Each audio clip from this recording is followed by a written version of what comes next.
Delight IAS पर आप सभी का एक बार फिर से बहुत बहुत स्वागत है। आप लोगों को पता है कि हम लोग प्रीलिम्स 2023 के लिए 36 मंथ करंट अफेयर की हमारी एक सीरीज चल रही है और इसमें हम लोग लगभग 36 महीनों का करंट अफेयर कवर कर रहे हैं, है ना। मई 2020 से लेकर मई 2023 तक। अभी तक हम लोगों ने पॉलिटिक के 4 वीडियोस आ चुकी हैं, इसमें आईआर की 4 वीडियोस आ चुकी हैं और इकॉनमी का एक वीडियो आ चुका है ना। बहुत लगभग 9 वीडियोस हम लोगों ने शूट कर लिए हैं और रेगुलर आप लोग जो है इसके नोट्स बनाते रहिए, क्योंकि लास्ट में आपको रिवाइज करने में बहुत आसानी होगी और इससे बाहर आपको कुछ भी करंट अफेयर के लिए करने की ज़रूरत नहीं पड़ेगी। ठीक है, बेसिक आपका बहुत अच्छे से करंट अफेयर और स्टैटिक का जो पोर्शन है बहुत अच्छे से लिंक करने की मैं आप लोगों के सामने कोशिश कर रहा हूँ। और मेरी जो शब्दावली है, अगर आप लोगों ने प्रीवियस वीडियोस देखी हैं तो आपको पता है बहुत आसान भाषा में मैं आप लोगों को टफेस्ट वाली जो टर्म है जो बहुत डिटेल में लिखी हुई होंगी किसी मैगजीन में, किसी बुक में, किसी पेपर में, तो आपको वो समझने में समय भी जाएगा और आपको उतनी आसानी से वो चीज़ें समझ में भी नहीं आएंगी। ठीक है, तो इसलिए मैं आपको ये चीज़ें बहुत आसान भाषा में डिलीवर करने की कोशिश कर रहा हूँ। ठीक है, फिर से मैं आपको बताना चाहता हूँ, देखिए ये प्रोग्राम इसलिए है, करंट अफेयर आप लोगों के लिए बहुत बड़ी हेडेक बना रहता है ना। आप लोगों ने देखा है बड़ी चिंता और तनाव में रहते हैं बच्चे करंट अफेयर को लेकर। तो मैं चाहता हूँ कि आपका मैक्सिमम जो टाइम ड्यूरेशन है, जो मैक्सिमम है वो स्टैटिक पोर्शन की तरफ रहे, है ना। उधर आप ज़्यादा ध्यान दे पाओ, करंट अफेयर को लेकर आपका ज़्यादा समय खराब ना हो। देखो एक चीज़ और ध्यान में रखिए, देखो बच्चे पूछते हैं कि क्या सर ये 2023 के लिए ही इंपॉर्टेंट है। नहीं बच्चों, देखो 2024 में भी हम 36 महीने जब करेंगे ना तो 24 महीने तो हमें प्रीवियस ही चाहिए होंगी ना। फिर 2025 में जब हम करेंगे तो फिर 12 से 24 महीने हमें फिर प्रीवियस चाहिए। तो जो भी अब सीरीज की वीडियो आएगी ना 24, 25, इवन 26 के लिए मैं लगातार अपडेट करता रहूंगा। जैसे 24 जब प्रीलिम्स आएगा तब इसको लेकर अपडेट कर दूंगा, 25 आएगा तब इसको लेकर अपडेट कर दूंगा, 26 को अपडेट कर दूंगा। तो इससे आपका ना कंप्लीट करंट अफेयर प्रिपेयर हो जाएगा, है ना। कंप्लीट आपकी प्रिपरेशन करंट अफेयर की हो जाएगी और आपकी हेडेक नहीं रहेगी इस चीज़ को लेकर। इसीलिए जो बच्चे लगातार 23, 24, 25, 26 में एग्जाम देना चाहते हैं उनके लिए ये करंट अफेयर के लिए कुंजी मान सकते हो, कंप्लीट सॉल्यूशन है। आपको बस एक रजिस्टर बना लेना है सेपरेट, ठीक है, जिसमें आप बस नोट्स बनाते चले जाइए। क्योंकि देखिए पीडीएफ और ये सब चीज़ें मैंने यहाँ पर नहीं रखी हैं, क्योंकि आप लोगों के लिए कॉन्सेप्ट समझना बहुत ज़्यादा ज़रूरी है। उस कॉन्सेप्ट को बहुत बेहतरीन तरीके से आपके पास डिलीवर करने के लिए मैंने इस सीरीज़ को शुरू किया है। जल्दी से आज की वीडियो हम लोग अपनी इकॉनमी की शुरू करते हैं। आप में से कई बच्चे लगातार कमेंट करते हैं कि सर बिल्कुल टू द पॉइंट चीज़ें ये चल रही हैं। बिल्कुल बच्चों, देखो क्या है ना, जितना टू द पॉइंट रहेंगे, जितना स्पेसिफिक रहेंगे ना, आप लोगों का समय भी बचेगा। आपको पता है शुरुआत में ज़रूर मैं 2-3 मिनट में चीज़ें समझा देता हूँ, क्योंकि कई बार कोई बच्चा ये वीडियो पहली बार देख रहा होता है तो उसको समझाना जरूरी है। उसके बाद जैसे ही कंटेंट शुरू होता है, शुरू से लेकर अंत तक मैं कोई भी बीच में करंट अफेयर या पढ़ाई के अलावा चीज़ें डिस्कस नहीं करता हूँ। ठीक है, तो कोशिश मेरी यही है जितना हो सके आप लोगों को स्पेसिफिक कर दिया जाए, to the point exact information, कहाँ से प्रश्न बन रहा है, कहाँ आना है, ये सारी चीज़ें मेरी पहली प्रायोरिटी रहती हैं।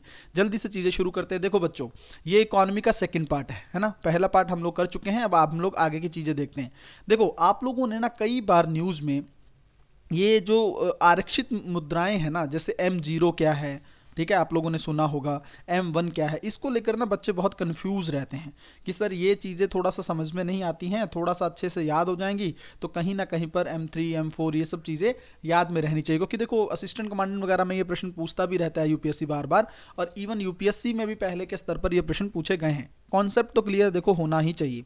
इसके अंदर क्या क्या है जल्दी से देख लो। देखो जनता के पास क्या मुद्रा है, ठीक है ना, जनता के पास जो करेंसी है ना, मतलब आपको पता है ना जो मार्केट में, बाजार में जनता के पास अवेलेबल मुद्रा है ना, जो आपके हाथों में, वो इसके अंदर आएगी। ठीक है, अगर आप देखेंगे M0 जो है, देखो M0 को बोलते हैं रिजर्व मनी, इसको बोलते हैं रिजर्व मनी। अलग से नोट्स बनाते चलिए जल्दी जल्दी। इसको बोलते हैं रिजर्व मनी।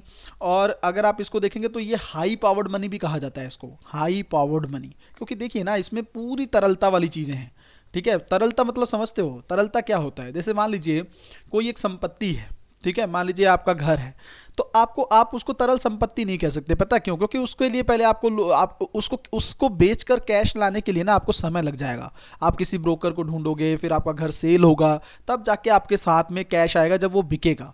ठीक है, बट कैश जो है ना वो अपने आप में तरल संपत्ति है। क्यों? लिक्विड है। तुरंत कैश को बेच के आप उस राशि की तुलना में कोई भी चीज खरीद सकते हैं, है ना। तो ये जो कैश होता है ना, इसको बोलते हैं, मतलब ये तरल है। बट ये घर, रियल एस्टेट, प्लॉट, ये सब चीज़ें जो होती हैं, जैसे इवन सोना भी है, अगर आप देखोगे तो ये कहीं ना कहीं पर इनकी लिक्विडिटी थोड़ी सी कम मानी जाती है। ठीक है, जनता के पास क्या मुद्रा है वो M0 में आएगी। उसके अलावा इसमें क्या चीज़ें हैं, आरबीआई के पास बैंकों की क्या जमा है, ठीक है। आपको मैंने बताया है ना कि बैंकों से लेकर पैसे जमा, कभी आरबीआई खुद कहता है कि मुझे लोन दे दो ताकि सर्कुलेशन, मनी सर्कुलेशन को कम किया जा सके, ये मैंने पहली वीडियो में अच्छे से समझा दिया था, ठीक है। बैंक की क्या जमाएं हैं आरबीआई के पास, ठीक है, ये भी आपका M0 में आएगा। और तीसरी चीज आप अगर देखेंगे, आरबीआई के पास अन्य जमाएं जो हैं, ठीक है, अन्य डिपॉजिट्स भी होते हैं आरबीआई के पास, तो वो इसमें आ जाएंगी, ठीक है, अन्य जमा। ये तो ये तीन चीजें अगर आप देखेंगे M0 में आएंगे। इसको रिजर्व मनी भी बोलते हैं, इसको हाई पावर्ड मनी भी कहते हैं, इसको याद रख लीजिएगा भाई जल्दी से, ठीक है। बहुत सारा कंटेंट होता है तो इसलिए मुझे जल्दी से चलना पड़ता है। इसको बोलते हैं बच्चों नैरो मनी, ठीक है, नैरो मनी। क्यों नैरो मनी? क्योंकि ये इसके अंदर तो अगर आप चीजें देखेंगे ना, देखो M1 जो है ना, M1 जो है, इसके अंदर क्या क्या आता है पहले ये देख लो। एक तो इसमें वही चीज आएगी, जनता के पास क्या मुद्रा है, ठीक है, प्लस बैंकों के पास जमाएं, बैंकों के पास डिपॉजिट्स क्या हैं, जमाएं, ठीक है। अब ये जमाएं जो है ना, ये दोनों हो सकते हैं, चालू खाता भी, मैं बता देता हूं, चालू खाता भी प्लस आपका जो है बचत खाता भी। अब बच्चों ये तो डिफरेंस मुझे लगता है अब तक आपको पता ही होना चाहिए, करंट अकाउंट क्या है, सेविंग अकाउंट क्या होता है। आप लोगों को पता है, जब आप बैंक में जाते हो तुरंत आप पैसा जमा करा देते हो, आपका जमा भी कर लिया जाता है, जब आपका मन होता है तब जाकर आप निकाल भी लेते हो, उसको क्या बोलते हैं, करंट अकाउंट, सेविंग अकाउंट, ताकि आपको तुरंत जाकर जब भी आपका मन हो आप जमा भी करवा सकते हो, निकाल भी सको, उसको बोलते हैं। इस तरह की डिपॉजिट्स जो है वो इसके अंदर आती हैं। प्लस आरबीआई के पास अगर आप देखेंगे जो आपका M1 में है, बाकी चीजें इसके अलावा आ जाएंगे। आरबीआई के पास अन्य जमाएं क्या हैं, ठीक है, आरबीआई के पास अन्य जमा क्या है,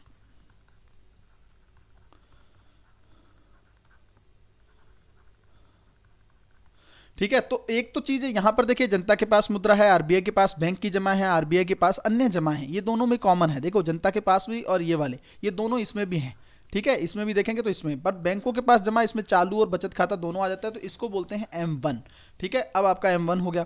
M2 देख लीजिए जल्दी से, ताकि ये भी आपको, देखो M2 के अंदर ये चीजें तो आएंगी, M1 पूरा आएगा, ठीक है, M1 पूरा आएगा। प्लस जो पोस्ट ऑफिस होता है ना, डाकघर में, डाकघर के अंदर जो बैंकों की सेविंग डिपॉजिट है, ठीक है, डाकघर के अंदर जो सेविंग डिपॉजिट्स होते हैं ना, आपको पता है बहुत सारे लोग जाके डाकघर में जमा कराते हैं, ठीक है, सेविंग जमाएं जो हैं डाकघर में, बचत जमाएं आप इसको हिंदी में लिख लीजिए, ये आपके इसके अंदर आएंगे।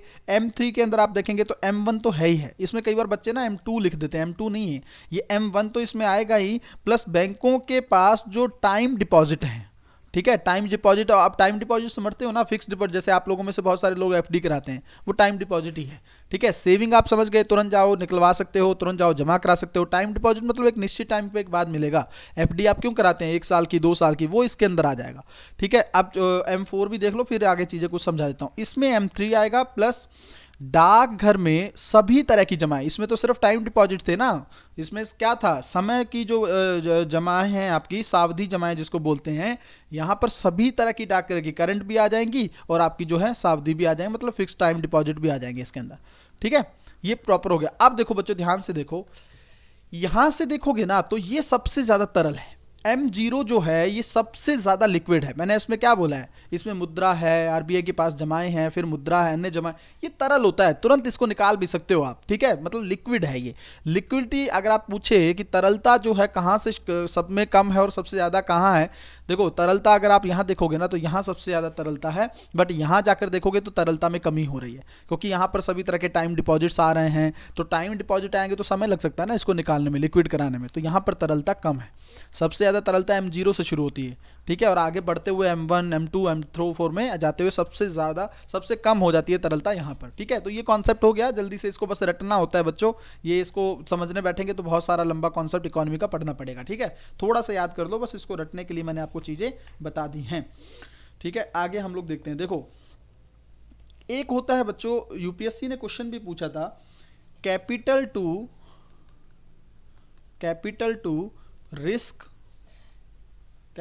रिस्क वेटेड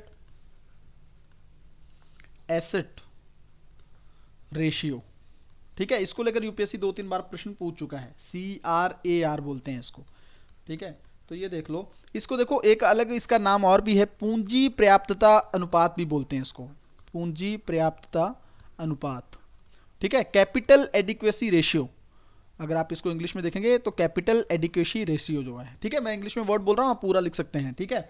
ये क्या है, अब देखो आप एक चीज सोचो कि जो बैंक है ना, बैंक है उसकी कई बार क्या होता है कि देखो क्या है उसकी वर्तमान में जो देनदारियां हैं, ठीक है ना, वर्तमान देनदारियां क्या हैं, ठीक है, जो जो उसको वापस करना है पैसा, ठीक है, वर्तमान देनदारियां हैं जो उसकी, और उसकी जो ऐसी संपत्तियां हैं जो रिस्क वाली संपत्तियां हैं, ठीक है ना, रिस्क एसेट्स हैं, जो मैंने आपको बताया ना एनपीए वगैरह जो होते हैं वो रिस्क एसेट्स ही होते हैं, ठीक है, वर्तमान देरी और इसके बीच का क्या अनुपात है इसको बोलते हैं, ठीक है ना। तो अगर आप इसको प्रॉपरली देखेंगे तो जोखिम भारित आसती मतलब जो संपत्ति होती हैं और वर्तमान देनदारियां जो हैं इनके बीच का जो अनुपात है, इनके बीच का, ये ऊपर आएगा रिस्क एसेट्स, ठीक है, रिस्क एसेट्स ऊपर आएगा, नीचे इसकी डिपॉजिटर्स आ जाएंगे, देनदारियां आ जाएंगे, ठीक है, वर्तमान देनदारियां, इसका जो अनुपात निकल के आएगा उसको क्या बोलेंगे, पूंजी पर्याप्तता अनुपात। अगर मैं आपको सामान्य भाषा में समझाऊं ना तो मैं एक चीज बताता हूं, देखो इसको कभी भी इस तरह का सवाल आया ना, जैसे मैंने आपको बेसल 3 नॉर्म्स बताए थे, क्या था वो, उसके अंदर ये था कि बैंक जो है ना उसको थोड़ा सा जो सुरक्षा के दृष्टिकोण से तैयार है, मतलब कभी भी ऐसे लोग आ सकते हैं कि भैया हमारा सारा पैसा वापस करो, तो बैंक के पास क्या होना चाहिए, रिजर्व मनी होनी चाहिए, वही वही है ना वो नॉर्म्स, वही मापदंड है, ताकि बैंक जो है सारा सारा जो उनके पास राशि है वो लोन ना दे दें, थोड़ा बहुत बचा के भी रखें, ये कॉन्सेप्ट है, उसके पीछे इतना याद रखोगे चीजें क्लियर रहेंगी। यहां पर देखो ये भी वही कॉन्सेप्ट है, पूंजी कैपिटल मतलब कैपिटल एडिक्वेट कैपिटल आपके पास होनी चाहिए, जब आपकी देनदारियां जिससे आप भुगतान कर सकते हो उनका, ठीक है, देने के लिए आपके पास पैसा होना चाहिए, बस इसको थोड़ा सा याद में रख लो, ठीक है। बेसल 3 जो है ना, बेसल 3 इसने बेसल 3 जो मैंने आपको उस दिन बताया था, बेसल 3 मापदंडों में ये जो CRAR है ना, ये यूपीएससी ने ऑप्शन में पूछा भी था, ये 8% डिसाइड किया हुआ है, ठीक है, तो इसको भी लिख लोगे भाई, ये आप भूलोगे नहीं आप लोग, कैपिटल एडिक्वेसी रेशियो क्या है ये मैंने अच्छे से आप लोगों को बता दिया है, ठीक है। जल्दी से आगे चीजें देखते हैं भाई क्या है।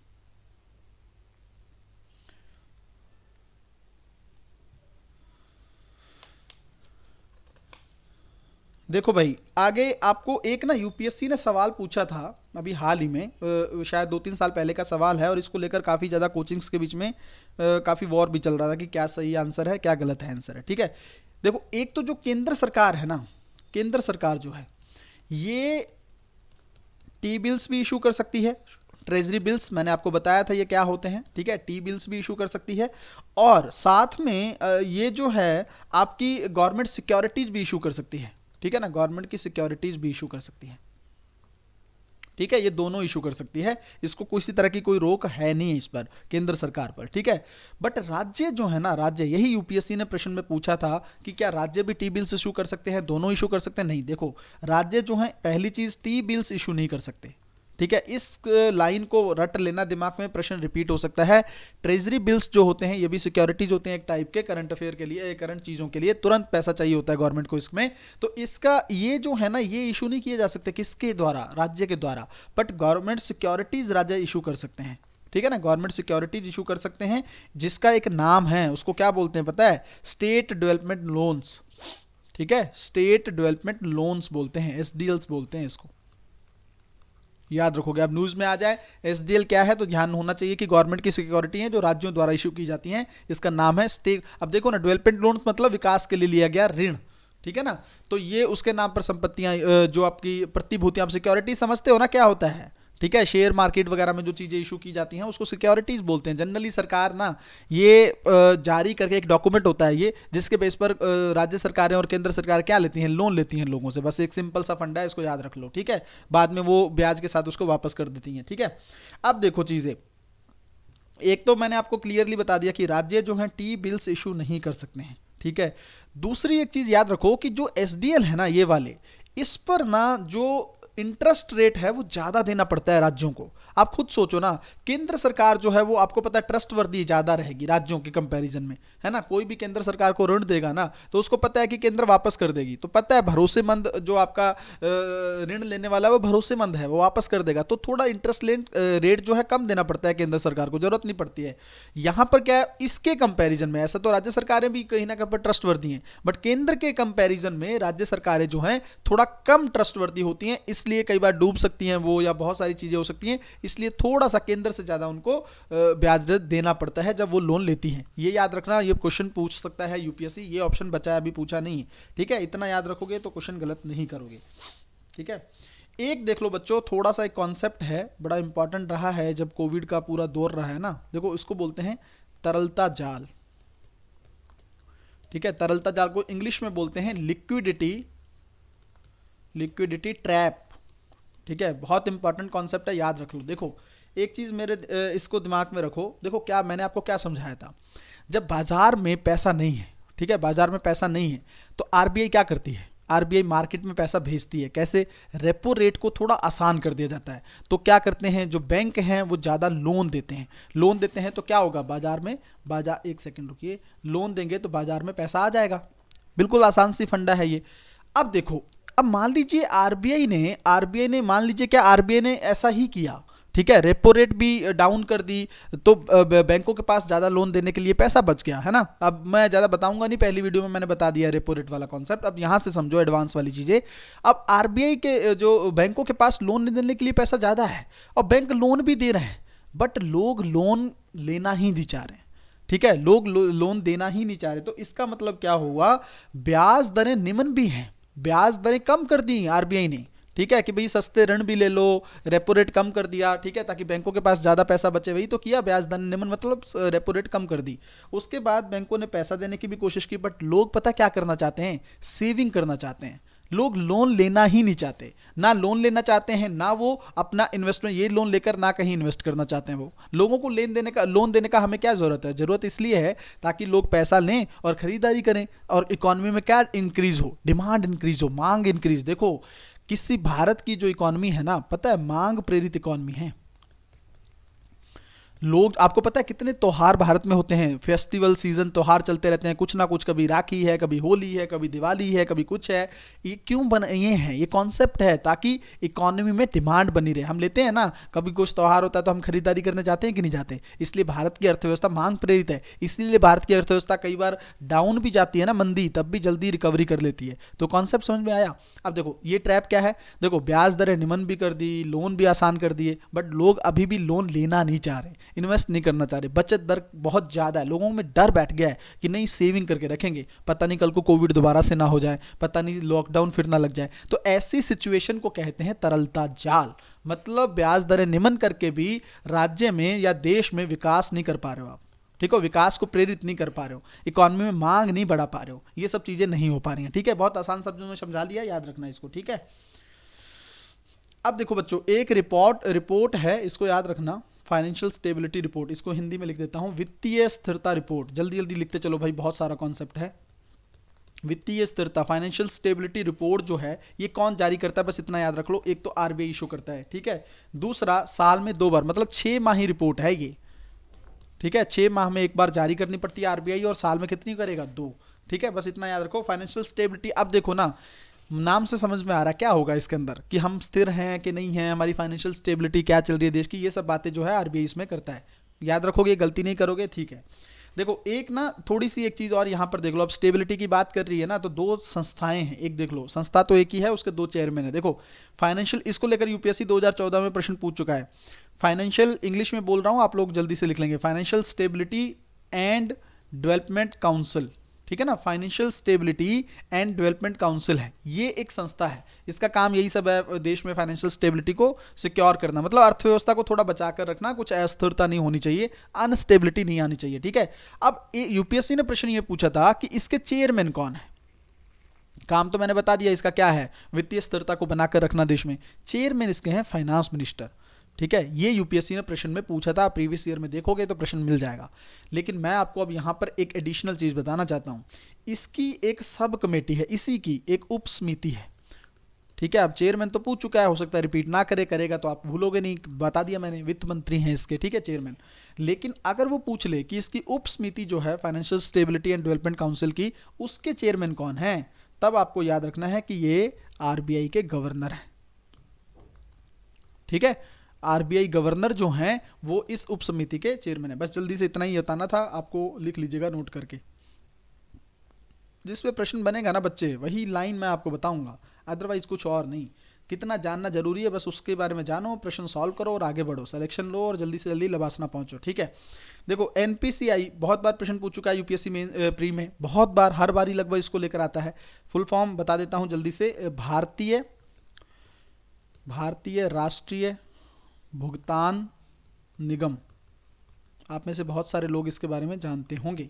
ठीक है, national payment corporation of India, national payment corporation of India, सवाल पूछता रहा है यूपीएससी, इससे रिलेटेड सारे फैक्ट बता देता हूँ, गलती नहीं करोगे, ठीक है।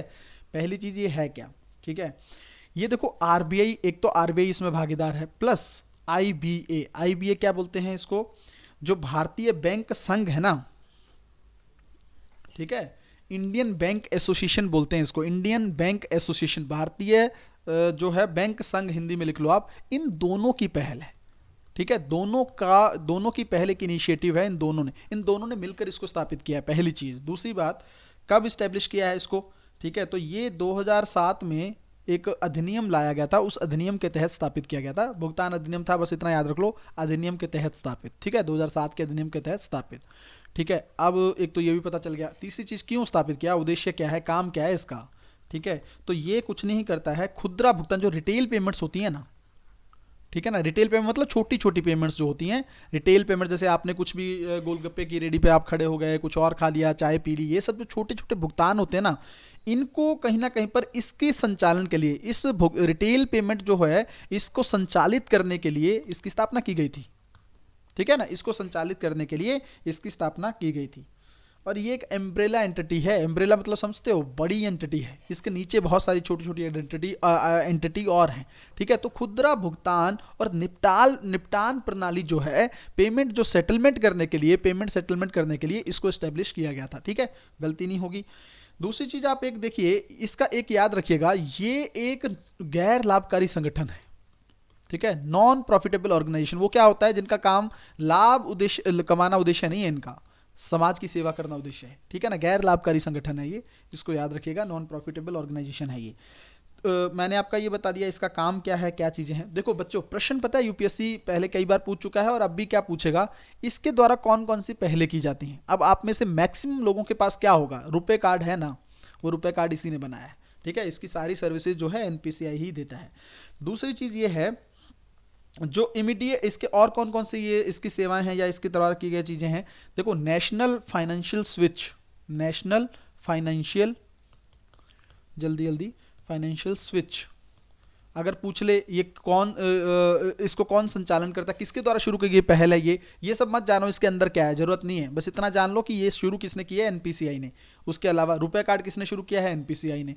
तीसरा और देख लो, कई चीजें और हैं वो भी देख लो। एक है तत्काल भुगतान सेवा, जिसको बोलते हैं इमीडिएट पेमेंट सर्विसेज, IMPS, ठीक है ना, IMPS, ठीक है, इमीडिएट पेमेंट सर्विसेज को बोलते हैं IMPS, और हिंदी में बोलते हैं तत्काल भुगतान सेवा, ठीक है, ये भी इसने ही शुरू किया है। उसके अलावा और चीजें क्या हैं, जैसे आपको पता है आजकल आधार कार्ड से भी आप पेमेंट कर सकते हो, ठीक है, तो उसको बोलते हैं आधार सक्षम भुगतान प्रणाली, ठीक है, आधार इनेबल्ड पेमेंट सिस्टम, ये भी इसने शुरू किया है, ठीक है। एक और है जो इंपॉर्टेंट मुझे कई बार लगता है, चेक जो आप बैंक आपको इशू करता है, ट्रंकेशन सिस्टम, ठीक है ना, ये भी एनपीसीआई ने शुरू किया है, ठीक है, इसको याद रखना है। एक नाच है, ठीक है, नाच का मतलब वो वाला नाच नहीं, नाच का मतलब है national automated clearing house, national automated clearing house, national automated clearing house, तीन बार इसलिए बोलता हूँ हाउस है ये, इसलिए बोलता हूँ ताकि आप लोग लिख लें, आपको लिखने में दिक्कत ना हो, क्लैरिटी के साथ बोलने की कोशिश करता हूँ।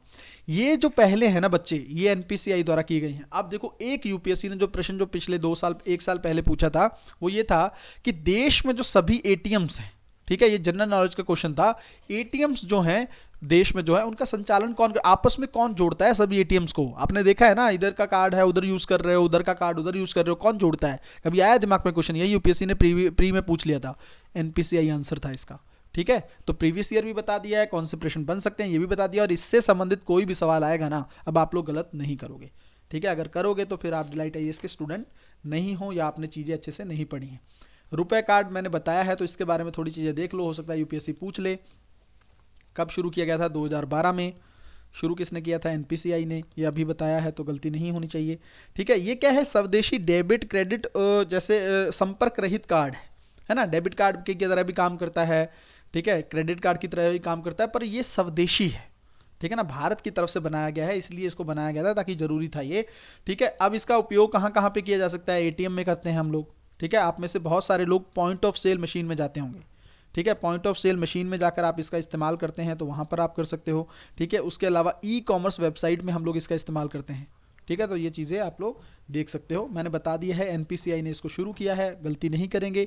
तीसरी एक चीज़ और याद रख लो, देखो यूएई, बहरीन, ठीक है ना, यूएई, बहरीन, सिंगापुर, ठीक है, यूएई, बहरीन, सिंगापुर, सऊदी अरब और भूटान, इन देशों में ना रुपए कार्ड आरंभ हो चुका है। भारत का रुपए कार्ड वहां पर यूज किया जाता है, ठीक है। यूएई, बहरीन, सिंगापुर, सऊदी अरब, भूटान, ठीक है। ये देश आप लोग याद कर लोगे, बस इतना सा याद करना है। रुपए कार्ड का काम भी मैंने आप लोगों को अच्छे से बता दिया है। अब जल्दी से आगे चीजें बताता हूँ भाई। देखो देखो बच्चों, एक ना एक फंड स्टैब्लिश किया गया था जिसका नाम है PIDF, ठीक है। हिंदी और इंग्लिश दोनों में बता दूंगा, आप लोग गलती नहीं करेंगे, लिख लेंगे, ठीक है। हिंदी में इसको बोलते हैं भुगतान, ठीक है, अवसंरचना विकास कोष, भुगतान अवसंरचना विकास कोष, ठीक है। इंग्लिश में ऐसे ही बोल देता हूं, पेमेंट इंफ्रास्ट्रक्चर डेवलपमेंट फंड, ठीक है, पेमेंट इंफ्रास्ट्रक्चर डेवलपमेंट फंड। अब इंफ्रास्ट्रक्चर है तो आप समझ ही रहे हो क्या, किसी ना किसी अवसंरचना के लिए स्टैब्लिश किया गया होगा। पहले तो ये याद रखो, इसको स्टैब्लिश किसने किया है, RBI द्वारा, ठीक है ना। यहां पर प्रश्न आएगा तो यहीं पे गलती करोगे, ठीक है। RBI द्वारा इसका एस्टेब्लिशमेंट किया गया है। काम क्या है इसका, क्यों इसको, और पहले तो फंड देख लो कितने का ये फंड है, ठीक है, क्योंकि यूपीएससी फंड बहुत पूछ चुका है प्री में, ठीक है। आज से 2-3 साल पहले लगातार यूपीएससी पूछता था इस फंड का कितनी इसके अंदर पूंजी है, कौन कौन किसने इसको स्टैब्लिश किया है, तो उस पर्पज से हमें याद रखना है, लेटेस्ट फंड है ये, ठीक है। इसकी जो कुल पूंजी देखेंगे ना तो 500 करोड़ का फंड है ये, जिसमें जो 250 करोड़ है ना ये तो RBI दे देगा, ठीक है, ये RBI देगा।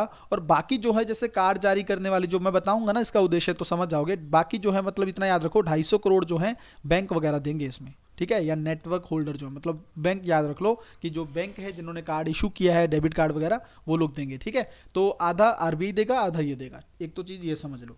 दूसरी चीज़ ये है, इसको ध्यान से समझो, जो मैंने आपको बताया है कि ये क्यों इस्टेब्लिश किया गया है, इसकी ज़रूरत क्या है इस्टेब्लिश करने की।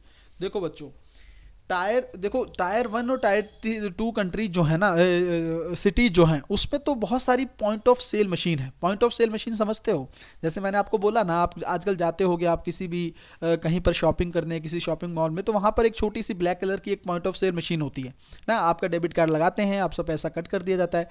इस तरह की मशीन्स ना टायर 3 से लेकर 6 के सिटीज़ में, शहरों में नहीं है, कमी है इसकी। ये ही स्थापित करने के लिए, मतलब इस तरह की अवसंरचना को स्थापित करने के लिए, पॉइंट ऑफ सेल मशीन ज़्यादा स्टैब्लिश हो इन शहरों में, उसके लिए इस फंड को स्थापित किया गया है। बहुत सिंपल है, इसको याद रखना है, मैंने बता दिया है POS मशीन क्या होती है, ठीक है। तो बैंकों ने इसको, RBI ने स्टैब्लिश किया है, तो इसको अब आपकी गलती नहीं होनी चाहिए भाई इसमें, ठीक है। जल्दी से कुछ चीज़ें और देख लेते हैं। देखो, एक है श्योरिटी बॉन्ड, श्योरिटी बॉन्ड्स, ठीक है। वैसे इतना इंपॉर्टेंट नहीं है बट याद रख लो, क्योंकि अगर यूपीएससी पूछेगा ना एक लाइन में तो गलती नहीं होनी चाहिए, ठीक है, हम कुछ छोड़ेंगे नहीं। एक तो ये याद रखो, ये त्रिपक्षीय समझौता है। बॉन्ड समझते हो क्या होता है, वही मैंने बताया ना, एक दस्तावेज है बॉन्ड ये, ठीक है। अब किसी को लोन लेना है ना, जैसे मान लीजिए ए ने बॉन्ड इशू किया, एक कंपनी है कोई, सरकारें भी करती हैं बट कंपनी समझ लो, एक कंपनी ने बॉन्ड इशू किया, ठीक है। अब खरीदने वाले बहुत सारे लोग होंगे, ठीक है, कोई भी BCD जितने भी लोग, आप में से कितने भी लोग जो बॉन्ड खरीदेंगे, ये इसको बॉन्ड दे देगा कि आप खरीद लो मेरा बॉन्ड, ठीक है। मेरा बॉन्ड मान लीजिए 500 रुपये का है, ठीक है। मैं आपको, जब आप मुझे वापस दोगे ना, एक समय ड्यूरेशन होता है कि इतने साल तक आप रखो अपने पास, तब मैं आपको इंटरेस्ट देता रहूँगा, इसके ऊपर ब्याज देता रहूँगा, आप मुझे लोन दे दो 500, एक हिसाब से ये लोन है 500 रुपये का, ये इसको ब्याज देता रहता है, और जब ये पूरी पेमेंट कर देता है तो ठीक है, इंटरेस्ट के साथ इसको वापस कर देता है, कोई दिक्कत ही नहीं है, ठीक है। ये है बॉन्ड। अब इस तरह का ना एक समझौता है, त्रिपक्षीय समझौता है, इसमें क्या है, 3 लोग हैं जैसे, ठीक है। ज़्यादातर पता है कहाँ पे यूज होता है, जो हमारे जो हाईवे बनते हैं ना, ठीक है, राजमार्ग, राष्ट्रीय राजमार्ग वगैरह बनते हैं, राष्ट्रीय राजमार्ग वगैरह जो बनते हैं, सड़कें वगैरह जो बनती हैं, उसमें इसका इस्तेमाल किया जाता है। इसके अंदर क्या होता है मैं आपको बता देता हूँ, जिसके अंदर 3 लोग हैं, ठीक है। एक तो ये है कि भाई ए जो है मुख्य देनदार है, ठीक है। दूसरा जो है जिसको पैसा, जिसको देना है पैसा, और तीसरा जो है ना ये गारंटी देता है कि जो आप काम करवा रहे हो ना, ये काम कर दिया जाएगा, ठीक है। मतलब जैसे मान लीजिए कोई सड़क निर्माण करना है, तो ए बोल देगा उसको कि ठीक है, आप इसको लोन दे दीजिए और आपका जो ये सड़क निर्माण का काम है ना, ये पूरा कर देंगे, ठीक है। तो ये गारंटी देने के लिए एक 3 पक्षों के बीच में एक समझौता है, बस इतना याद रखोगे, प्रश्न गलत नहीं होगा। जल्दी से आगे देखते हैं, जो अभी इंपॉर्टेंट है ना वो देख लो, कॉन्सोल बॉन्ड, कई बार न्यूज में रहता है ये कॉन्सोल बॉन्ड, बॉन्ड मतलब समझा चुका हूं, अब कंसोल देख लो। कंसोल उसको बोलते हैं बच्चों जिसकी ना परिपक्वता अवधि नहीं होती, मैच्योरिटी पीरियड नहीं होती है। बस ये वर्ड अगर याद रखोगे ना, टू मेन पॉइंट, बस उतना याद रखो, ये गलत नहीं होगा सवाल। मतलब इसका ना देखो क्या है, ये बॉन्ड जब इशू करते हैं ना, सरकारें वगैरह ज्यादातर इशू करती हैं, इसके अंदर ना ब्याज लंबा समय तक मिलता रहता है, ब्याज लंबे समय तक, ठीक है। और लंबे समय तक ब्याज, अब देखो इसको खरीदने वाले को फायदा क्या है, अब पता नहीं कब खत्म होगा, मेच्योरिटी पीरियड तो उसको नहीं पता है कि कब इसका खत्म होगा, लास्ट में मुझे पैसा मिलेगा, नहीं, बट उसको इंटरेस्ट मिलता रहेगा और ब्याज मिल रहा है, तो इसका मतलब क्या है, एक निश्चित आय प्रदान करते हैं ये, ठीक है। मान लीजिए जितना भी ब्याज की दर तय है उसके अकॉर्डिंग मान लीजिए आपको 10,000 रुपये का ब्याज मिल रहा है, तो 10,000 आपको हर महीने मिलता रहेगा। तो जो इशू करने वाले जो लोग देते हैं ब्याज, उनको लगता है ठीक है भाई कोई दिक्कत नहीं है, जब मर्जी परिपक्वता अवधि हो, हमें क्या फर्क पड़ता है, हमें ब्याज तो मिल रहा है ना। ये चीज़ के परस्पेक्टिव से कंसोलमेंट इशू किए जाते हैं। बस इसमें ये वर्ड याद रखना, इसकी कोई मेच्योरिटी पीरियड नहीं होती है, और मेच्योरिटी पीरियड याद रखोगे ना तो फिर बाकी चीज़ें अपने आप याद रह जाएंगी कि ब्याज मिल ही रहा है। मेच्योरिटी नहीं है तो फिर क्या है, ब्याज ही मिल रहेगा ना, पैसा तो मिल नहीं रहा है, मेन प्रिंसिपल राशि नहीं मिल रही है, ठीक है ना। प्रिंसिपल मतलब जो पैसा दिया था। अब देखो एक होता है जीरो कूपन बॉन्ड, अब ये यूपीएससी ने पूछा था प्री में, मैं सब चीजें आपको वो बता रहा हूं जो प्रीवियस ईयर में पूछी जा चुकी हैं और दोबारा से रिपीट हो सकती हैं, ठीक है। देखो जो जीरो कूपन बॉन्ड क्या होते हैं, इसका क्या मतलब है, देखो एक तो होता है, मान लीजिए एक बंदे ने 100 रुपए का बॉन्ड इशू किया, ठीक है, तो ये बोला गया कि ठीक है जब आप मेच्योरिटी पीरियड आएगा तो आपको मैं 120 रुपए दे दूंगा, या जो भी बात हुई होगी जितना इंटरेस्ट है वो जोड़ कर दे दिया जाएगा। ये तो नॉर्मल एक प्रक्रिया हो गई। एक बंदा जो है जिसने मान लो जिसने जीरो कूपन बॉन्ड इशू किए, चाहे वो कंपनी हो, व्यक्ति हो, सरकार हो, कोई भी हो, उसके अंदर क्या होता है, उसके अंदर क्या होता है कि 80 रुपए का ही बेच दिया जाता है और बोला जाता है सामने वाले को कि जब आप मुझे वापस करोगे ना मैं आपको 100 रुपए दूंगा, ठीक है। जीरो कूपन बॉन्ड एक दस्तावेज ही है और कुछ नहीं है, एक कागज का लिखता हुआ होता है बस, और कुछ नहीं है। 80 रुपये उससे ले लेता है, लेकिन जब वो वापस करता है मेच्योरिटी पीरियड पर, परिपक्वता अवधि जब उसकी होती है, तो 100 रुपये। अब देखो क्या इसका मूल्य तो ये था, पर बेचा किस पे, मतलब डिस्काउंट पे, ठीक है, छूट पर जारी कर दिया गया, छूट पर जारी कर दिया गया। जो बॉन्ड छूट पर जारी किया जाता है उसको क्या बोलते हैं, जीरो कूपन बॉन्ड, ठीक है ना, जीरो कूपन बॉन्ड बोलते हैं उसको, ठीक है। तो इसको आप लोग गलती नहीं करेंगे। जीरो कूपन बॉन्ड जो है आपका, ये यूपीएससी प्रश्न में पूछ चुका है, तो इसको याद रखना है भाई। इसको हिंदी में बोलते हैं शून्य कूपन बंद पत्र। ये हिंदी वाला तो देखो याद करने वाला है नहीं, बंद पत्र करोगे तो टेंशन में आ जाओगे क्या है ये, ठीक है।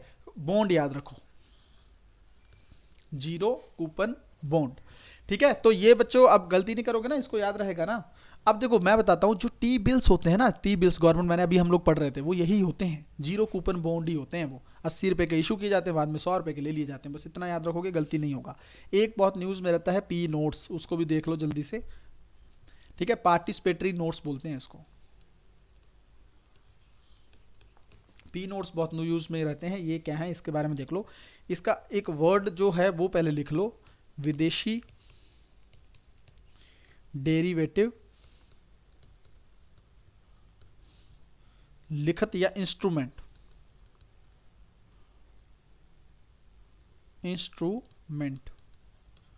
ठीक है ना, इसको बोलते हैं विदेशी डेरिवेटिव इंस्ट्रूमेंट। देखो इसमें आप समझा देता हूं ये क्या, ये वर्ड याद रख लेना। अगर मान लो सीधा पूछ लेना कि पी नोट्स क्या होते हैं, तो ये वर्ड जो ऑप्शन में होगा इसको टिक कर देना, खत्म कहानी। अब होते क्या है ये देख लो। देखो बाहर के लोग हैं ना, वो लोग कई बार ये चाहते हैं कि भैया हमें सेबी में ना पंजीकृत नहीं होना है। सेबी तो समझते हो ना, security and exchange board of India, ठीक है। जो स्टॉक मार्केट वगैरह में अगर आपको शेयर ट्रेडिंग करनी है तो सेबी की अनुमति जरूरी होती है, ठीक है। अब देखो बाहर के लोग हैं, कोई अमेरिका में बैठा कोई व्यक्ति है, उसको ना भारतीय के स्टॉक बाजार में इन्वेस्टमेंट करनी है, ठीक है, पैसा लगाना है, बट वो पंजीकृत नहीं होना चाहता है सेबी में, तो फिर वो इनके माध्यम से, पी नोट्स के माध्यम से भारत में इन्वेस्ट कर सकता है, ठीक है। भारत इनके पंजीकृत मतलब सेबी में पंजीकृत हुए बिना इन्वेस्टमेंट करने के लिए क्या एक साधन है, पी नोट्स अवेलेबल है। पहली चीज तो ये समझो। दूसरा, ये जो पी नोट्स होते हैं ना, ये आप सोचिए फॉरेन पोर्टफोलियो इन्वेस्टर द्वारा, एफपीआई द्वारा जारी किए जाते हैं। इसके माध्यम से मैंने बताया अमेरिका में ऐसे लोग जो हो, किसी भी अमेरिका की बात नहीं है, यूरोप के कोई लोग हो, भारत में जो इन्वेस्ट करना चाहते हैं, सेबी में पंजीकृत नहीं होना चाहते हैं, वो लोग इसमें इन्वेस्ट करते हैं। देखो ये बड़ा अस्थिर होता है, ठीक है, जल्दी से पैसा इसके माध्यम से आता भी है इन्वेस्टमेंट, और जाता भी चला भी जाता है, ठीक है। दिक्कत पता है क्या हो रही थी, सेबी ने इसको लेकर थोड़ी सी स्ट्रिक्टनेस बढ़ा दी है। उसने ये बोला है कि इसके माध्यम से ना ब्लैक मनी बहुत आ रहा है भारत में, क्योंकि वो लोग देखो रजिस्टर्ड तो है नहीं, तो उनको पकड़ोगे कैसे। तो सेबी ने कुछ नॉर्म्स जारी किए थे कि ठीक है भैया आपको कुछ ना कुछ डॉक्यूमेंट सबमिट करने पड़ेंगे, हमें नहीं पता कौन इन्वेस्टमेंट कर रहा है, कौन पैसा डाल के निकाल के ले गया, कौन सी आतंकवादी गतिविधियां थी, क्या थी, ये सब चीज़ों को लेकर थोड़ी चिंता बनी रहती है। तो पी नोट्स अब आप लोग नहीं भूलेंगे, जल्दी से इसको नोट करके रख लीजिए, समझ लिया आपने। ठीक है, अब आगे देखते हैं। देखो बच्चों, एक होता है मर्चेंट डिस्काउंट रेट, ये भी यूपीएससी ने 2016-17 में 2-3 बार इस पर प्रश्न पूछ लिया है। इसको इंग्लिश में लिख लेता हूं, मर्चेंट, हिंदी में ही लिख लो, मर्चेंट डिस्काउंट, उसको सेम ही बोलते हैं, मर्चेंट डिस्काउंट रेट। ठीक है, यूपीएससी ने सीधा सिंपल क्वेश्चन पूछा था, ये होता क्या है, देखो समझ लो। जैसे पेट्रोल आपने देखा है, पेट्रोल पंप है मान लीजिए कोई, ठीक है ना, पेट्रोल पंप है। अब पेट्रोल पंप पर आप गए, आपने कहा कि सर मेरी गाड़ी में पेट्रोल डाल दीजिए, और आपने उसको क्या दे दिया, अपना डेबिट कार्ड दे दिया। ठीक है, डेबिट कार्ड दे दिया कि देखिए इससे मेरी पेमेंट ले लीजिए, कोई दिक्कत नहीं है। और उसने क्या यूज़ किया, पीओएस मशीन, ठीक है ना, पीओएस मशीन यूज़ की और आपका पैसा काट के आपको डेबिट कार्ड वापस कर दिया, आपका काम हो गया। अब देखो, ये पीओएस मशीन के फायदा, इसको फायदा हो गया ना पेट्रोल पंप वाले को, हो गया कि नहीं? जिसके पास कैश नहीं था उसने ये यूज़ किया और चला गया। तो क्या इसके बदले में इसको कुछ नहीं देना चाहिए बैंकों को?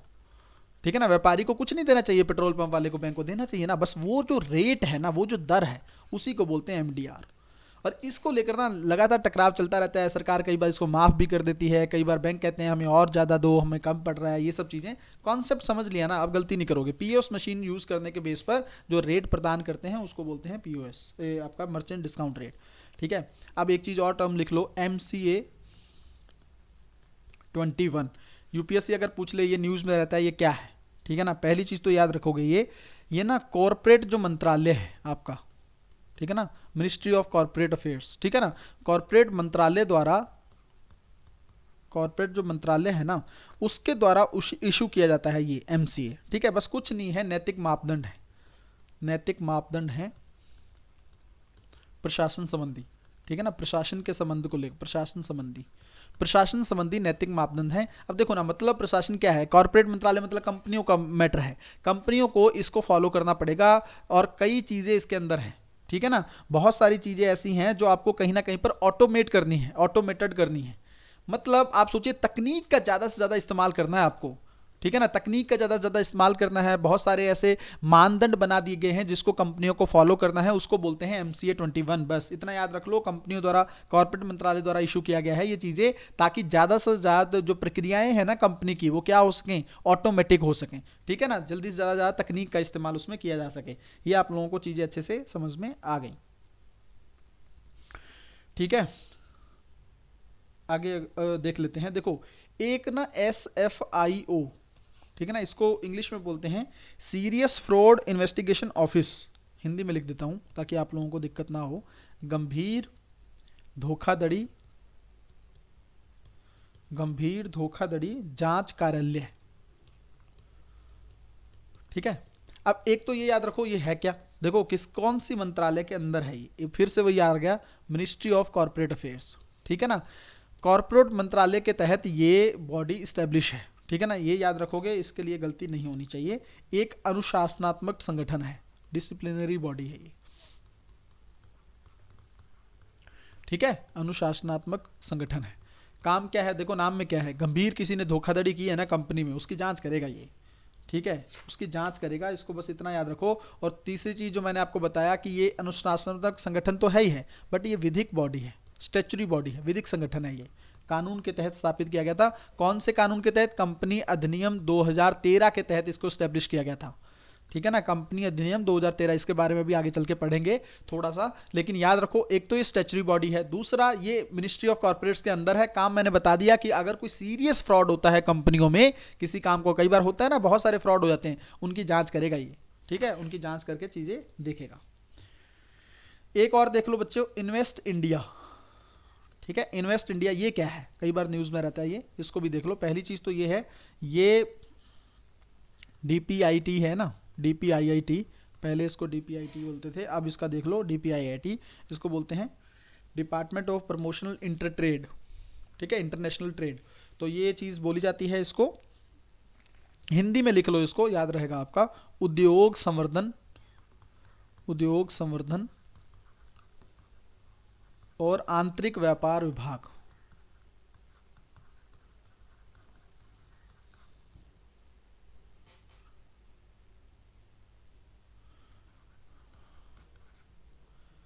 ठीक है, DPIIT, ठीक है। ये कौन से मंत्रालय के तहत है भाई? ये वाणिज्य मंत्रालय के तहत है, ठीक है। तो अगर तो पूछे कि किसके तहत है, नॉर्मल पूछ ले, अगर तो ये दिया हो तो ठीक है, अगर सीधा ही देख के इन्वेस्ट इंडिया जो है वाणिज्य मंत्रालय के तहत है तो बिल्कुल सही होगा, ठीक है। कॉमर्स मिनिस्ट्री के तहत ये एक संस्था है। काम क्या है इसका?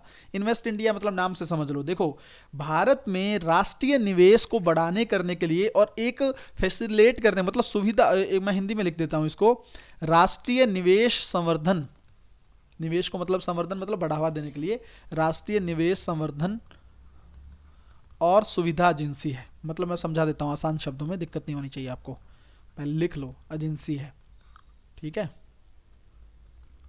मतलब देखो, भारत में इन्वेस्टमेंट आ रहा है ना, उसको आसान करने के लिए, अगर मान लीजिए भारत से बाहर कोई इन्वेस्टमेंट करना चाहता है ना, वो इसी एंटिटी से बात करेगा, ठीक है। इन्वेस्ट इंडिया जो है इससे बात करेगा, वो कहीं ना कहीं पर इस चीज को आगे देखेगी। और ये भी क्या है? गैर लाभकारी संगठन है, प्रॉफिट कमाना उद्देश्य नहीं है, गैर लाभकारी नॉन प्रॉफिटेबल ऑर्गेनाइजेशन है,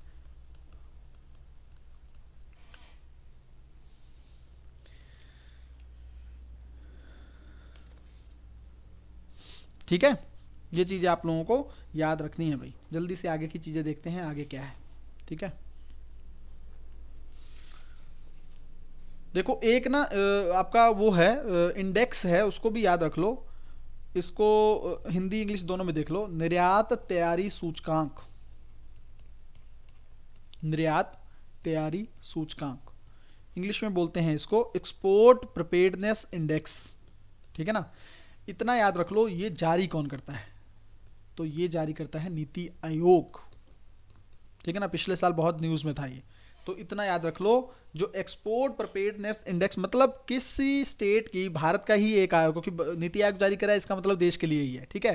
राज्यों की निर्यात को लेकर क्या तैयारी है, एक्सपोर्ट करने को लेकर राज्यों की क्या तैयारी है, उसको मापता है बस ये, ठीक है ना। राज्यों की तैयारी को मापता है, निर्यात को लेकर, एक्सपोर्ट ज्यादा होना चाहिए ना, उसको लेकर है, बस इतना याद रखो। कौन कौन है, कुछ और भी देख लो भाई, अब जब ये बात कर रहे हैं तो थोड़ा सा और भी देख लेते हैं, ठीक है। कौन कौन से इंडेक्स हैं देखो, एक है logistics performance,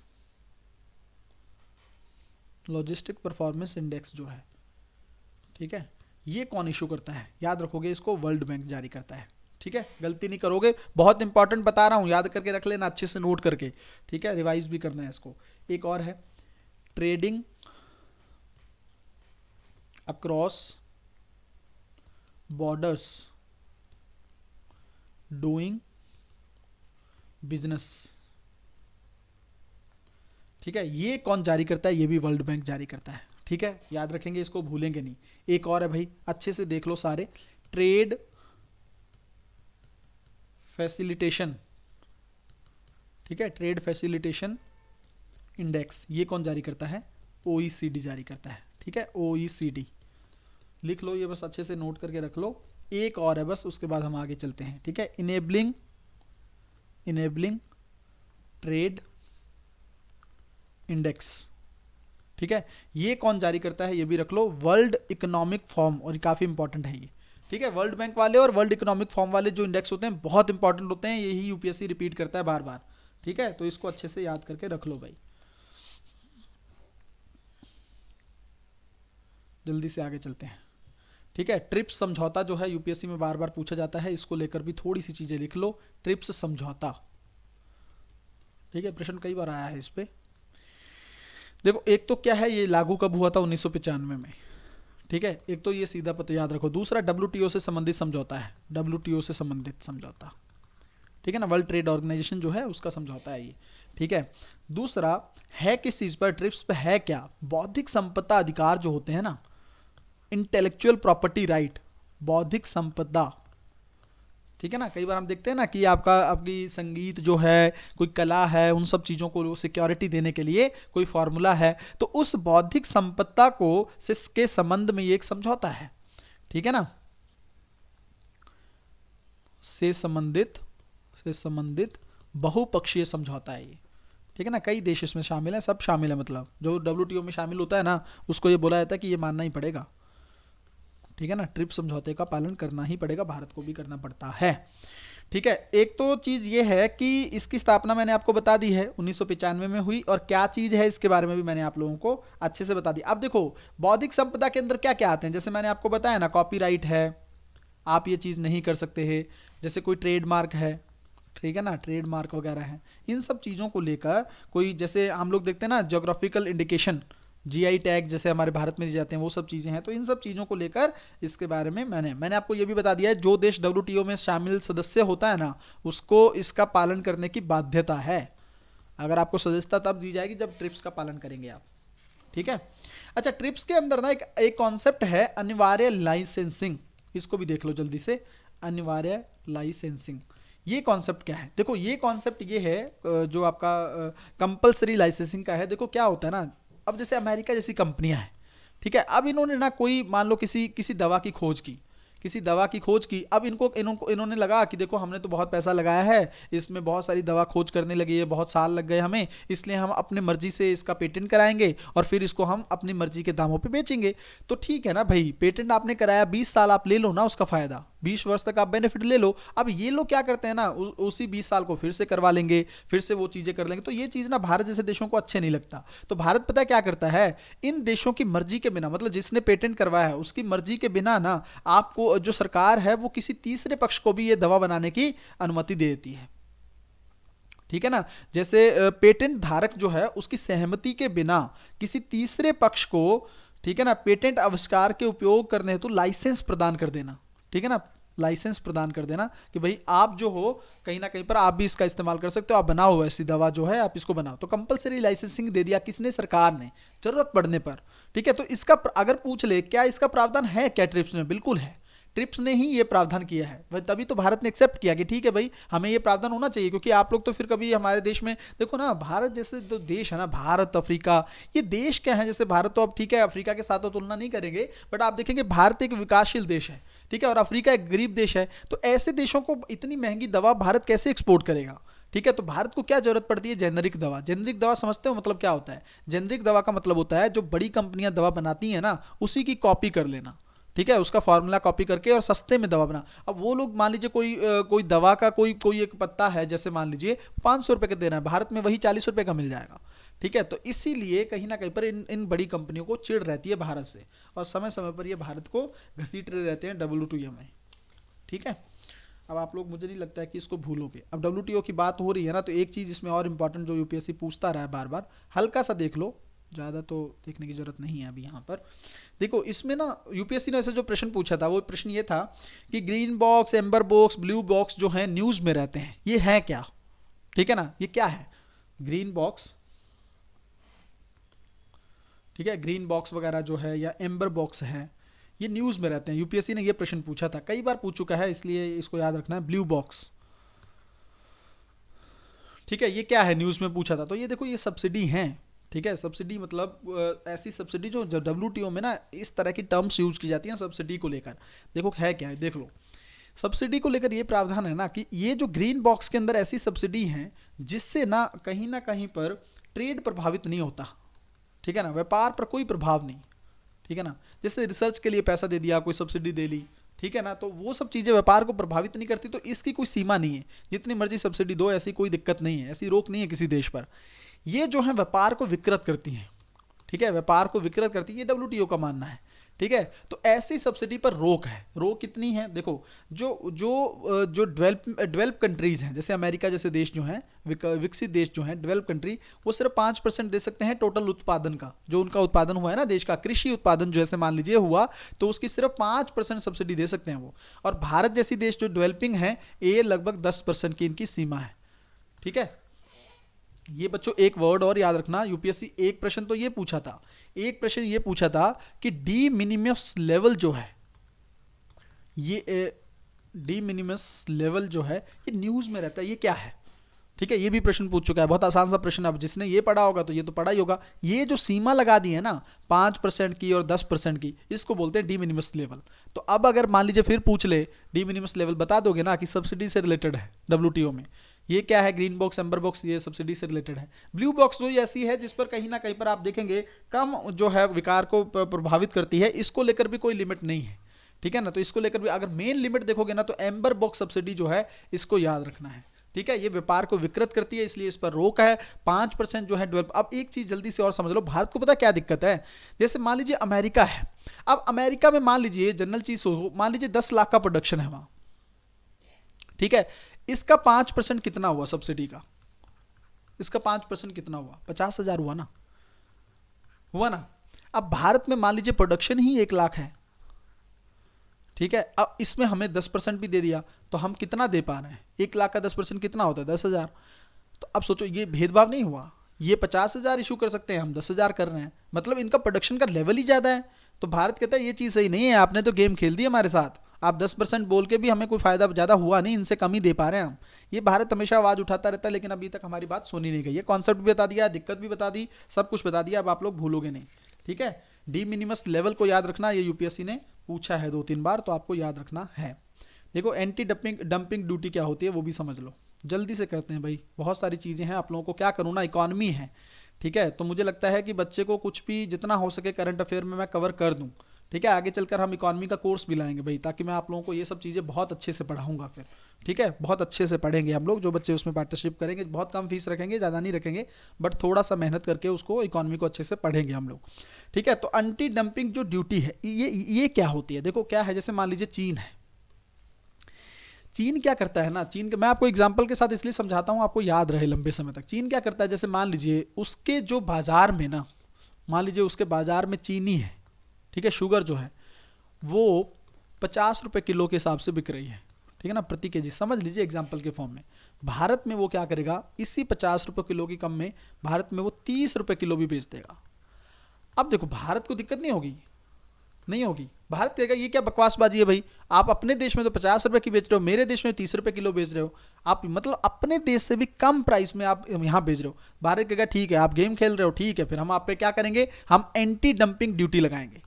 anti dumping duty मतलब 30 रुपए तो आपका है ही है मूल्य, हम 20 रुपए का टैक्स लगा देंगे, फिर भारत में भी वो 50 का बिकेगा। तो आप ये जो गेम खेल रहे हो ना हमारे साथ, इस गेम नहीं खेल पाओगे, ठीक है, गलती कर पाओगे कभी, इस प्रश्न को कभी नहीं भूल पाओगे आप। अगर नहीं भूल पाओगे तो कमेंट के सेक्शन में जरूर बताना, ठीक है।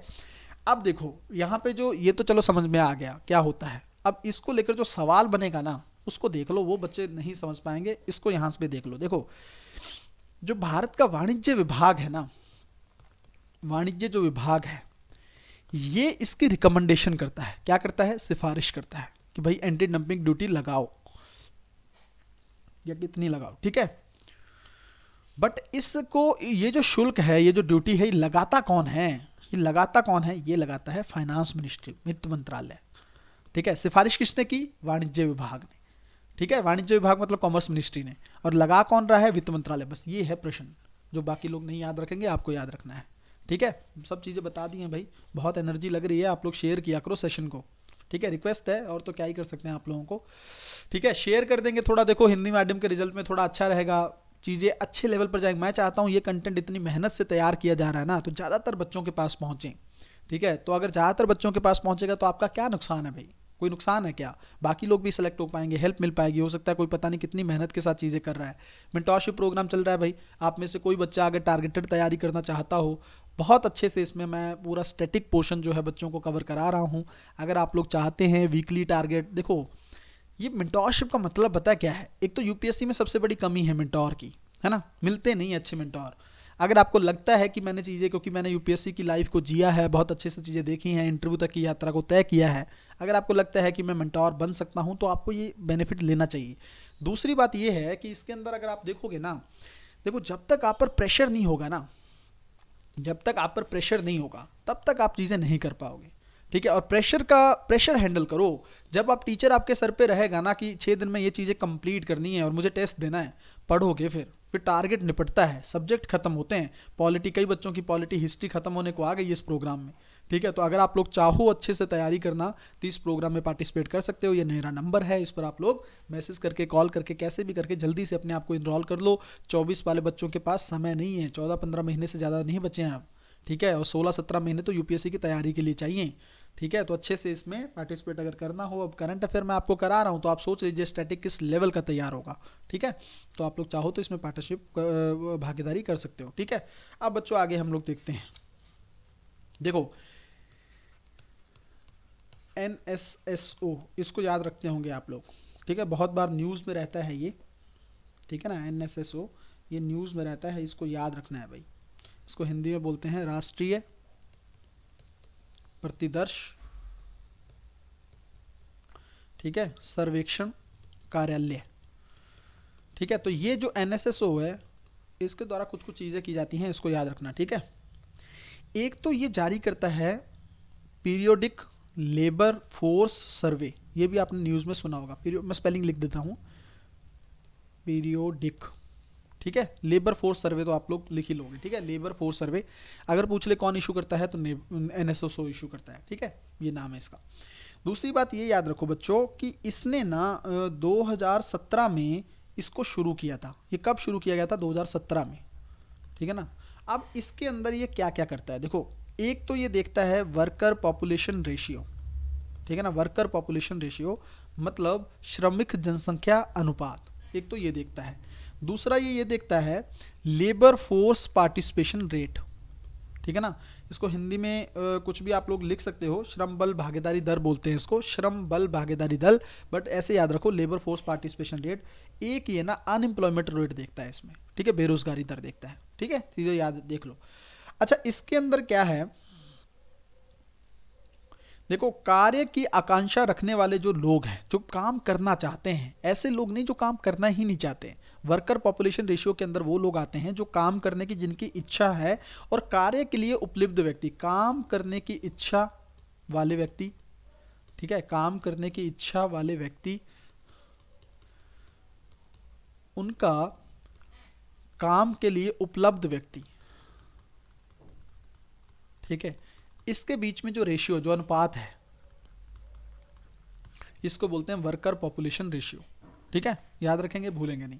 लेबर फोर्स पार्टिसिपेशन रेट का मतलब सीधा मतलब बच्चे ये होता है, ठीक है, इसमें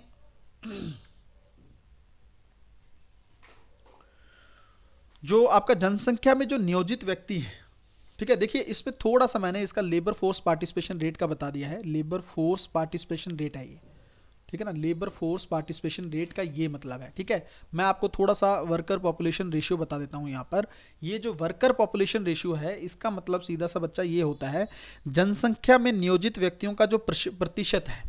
ठीक है, मैं बता देता हूं, समझा देता हूं, दिक्कत नहीं होगी। जनसंख्या में नियोजित व्यक्ति जो है, व्यक्तियों का प्रतिशत, ठीक है, का प्रतिशत। अब देखो, ध्यान से देखो, देखो जनसंख्या बहुत बड़ी है भारत की, इसमें लगे कौन है, नियोजित कौन है, काम कौन कर रहे हैं, वो है श्रम बल, उसको बोलते हैं वर्कर पॉपुलेशन रेशियो।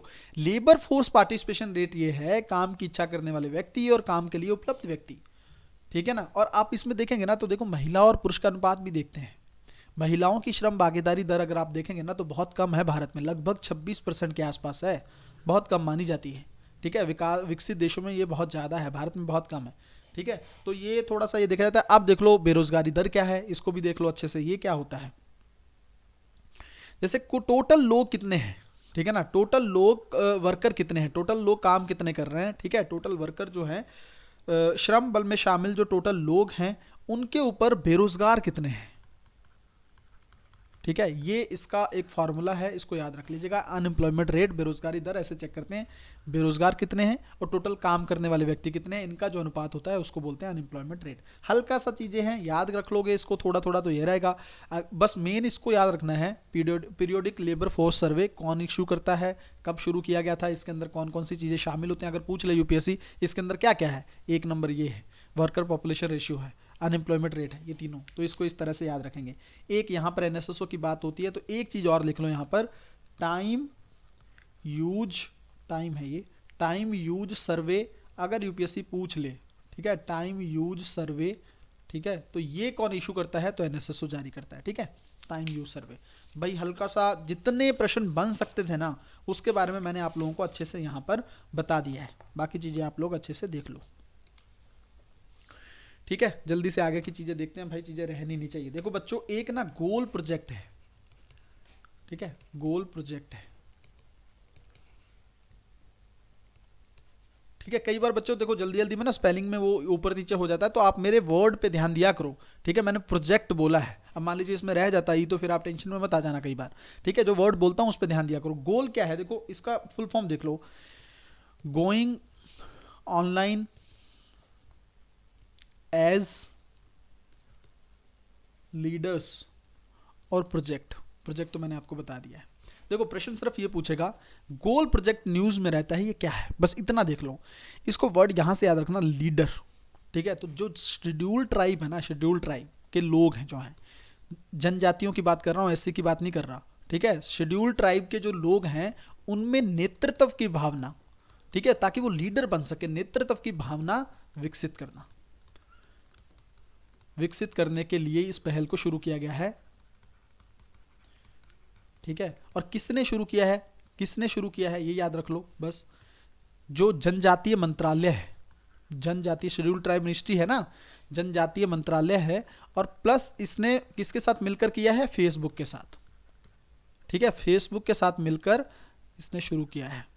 ठीक है, इन्होंने दोनों ने मिलकर ये शुरू किया है। और काम मैंने आपको बता दिया है कि ये जो शेड्यूल ट्राइब्स हैं, जो जनजातियां हैं, उनमें नेतृत्व की भावना, उनको स्किल देंगे, ठीक है, उनको ट्रेनिंग देंगे, ये सब चीजें करके इसमें करेंगे। बस इतना याद रख लोगे, प्रश्न गलत नहीं होगा। ठीक है, आगे आगे चीजें देख लेते हैं और क्या है। ठीक है, एक देख लो, अगर पूछ ले यूपीएससी कि ट्यूलिप क्या है, ठीक है, ट्यूलिप ये क्या है, अगर यूपीएससी ये पूछ ले कि ट्यूलिप क्या है, तो इसका पहले तो फुल फॉर्म लिख लो, दी अर्बन, ठीक है, दी अर्बन लर्निंग, ठीक है, इंटर्नशिप प्रोग्राम। ठीक है, शिप प्रोग्राम जो है इसका नाम है। अगर पूछ ले यूपीएससी ट्यूलिप जो न्यूज में रहती है, ये योजना क्या है क्या नहीं है, तो ये याद रखो। देखो बच्चों, जो अर्बन लोकल बॉडीज होती है ना, स्थानीय निकाय जो होते हैं, नगर पालिका वगैरह, इसमें इंटर्नशिप प्रदान की जाती है। जो स्नातक होते हैं ना, जैसे मान लीजिए ग्रेजुएशन किया है, इंजीनियरिंग बैकग्राउंड के जो लोग होते हैं, जिन्होंने स्नातक कर रखा है, ठीक है, बीटेक वगैरह कर रखा है, उन लोगों को यहाँ पर इंटर्नशिप प्रदान करने के लिए इस प्रोग्राम को शुरू किया गया। बस इतना याद रख लो। ठीक है, इंटर्नशिप का प्रोग्राम है, नाम में ही स्पष्ट है। और वहाँ पर दी जाती है उन्हें इंटर्नशिप, जो नगर पालिका वगैरह जो है, अर्बन लोकल बॉडीज जो है, इसका है। इसको शुरू किसने किया है, तो शहरी आवासन मंत्रालय है ना जो, ठीक है ना, अर्बन मिनिस्ट्री, बस इतना याद रखा करो। मैं तो शॉर्ट फॉर्म में याद रखता था इनको एग्जामिनेशन के टाइम पे, शहरी आवासन मंत्रालय। ठीक है ना, तो अर्बन शहरी मंत्रालय, बस इतना याद रखो कि शहरी मंत्रालय जो अर्बन मिनिस्ट्री है उसने इसको शुरू किया है, और अर्बन लोकल बॉडीज में ट्रेनिंग के लिए ये चीज़ें हैं। ठीक है, जल्दी से एक चीज़ और देख लो भाई, मैं चाहता हूँ कोई भी प्रश्न आए तो आप लोग गलती ना करो, छूटे ना। ठीक है, अगर पूछ ले असीम पोर्टल क्या है, ठीक है, असीम पोर्टल न्यूज में रहता है, इसका काम क्या है, अगर यूपीएससी ये पूछ ले तो आप लोग क्या कहोगे कि देखो, एक तो क्या है, ये आर्टिफिशियल इंटेलिजेंस आधारित एक ना, आप समझिए एक प्लेटफॉर्म है। आर्टिफिशियल इंटेलिजेंस आधारित एक प्लेटफॉर्म है। आर्टिफिशियल इंटेलिजेंस क्या होती है बच्चों, कृत्रिम बुद्धिमत्ता। ठीक है, कई बार मशीनें सब कुछ कर रही है ना, आपने देख रहे हो, रोबोटिक्स क्या है, आर्टिफिशियल इंटेलिजेंस ही तो है। मशीनें आज आजकल जो मर्जी चीजें देखो, ज्यादातर मशीनें ही कर रही हैं। तो ये मानवता का जो काम है आर्टिफिशियल हो रहा है, मानव की जो बुद्धि का काम है वो आर्टिफिशियल कृत्रिम तरीके से कर देना, आर्टिफिशियल इंटेलिजेंस है, कुछ और नहीं है। तो उसी तरह का एक प्लेटफॉर्म है ये असीम पोर्टल जो है। ठीक है, और दूसरा इसके अंदर क्या होता है, जैसे मान लीजिए कुशल कर्मचारियों की मांग और आपूर्ति के बीच में संतुलन स्थापित करने के लिए इसको शुरू किया गया है। जैसे मान लो स्किल्ड लेबर चाहिए ना आपको, स्किल्ड एम्प्लॉय चाहे, ठीक है, तो स्किल्ड एम्प्लॉय के बीच में अब कहां पर कहां मांग ज्यादा है, कहां उसकी पूर्ति करनी है, इन सब चीजों को देखने के लिए ना असीम पोर्टल को बनाया गया है। ये आर्टिफिशियल इंटेलिजेंस रिलेटेड एक प्लेटफॉर्म है। ठीक है, अब गलती आप लोग मुझे लगता है करोगे नहीं, याद रहनी चाहिए चीजें भाई। एक प्रश्न और देख लो, बस इतना देख लो, एक है राष्ट्रीय, ठीक है, राष्ट्रीय स्टार्टअप सलाहकार परिषद। ठीक है, राष्ट्रीय स्टार्टअप सलाहकार परिषद, अगर ये आ जाए कि इसके चेयरमैन कौन है, तो आपको याद रखना है कि वाणिज्य जो मंत्री होते हैं ना, ठीक है, वाणिज्य कॉमर्स मिनिस्टर जो होते हैं वो ही इसके चेयरमैन होते हैं। बस इतना याद रख लो। ठीक है, ये याद रख लो। एक याद रखो, और जल्दी जल्दी चीजें लिखते जाओ भाई, नोट करते जाओ। भारतीय नवाचार सूचकांक, भारतीय नवाचार सूचकांक कौन जारी करता है? ठीक है, तो ये अगर आप देखोगे तो ये नीति आयोग करता है। ठीक है, इसको भी अलग से लिख के रख लोगे भाई। ठीक है, तो नीति आयोग ये चीजें करता है।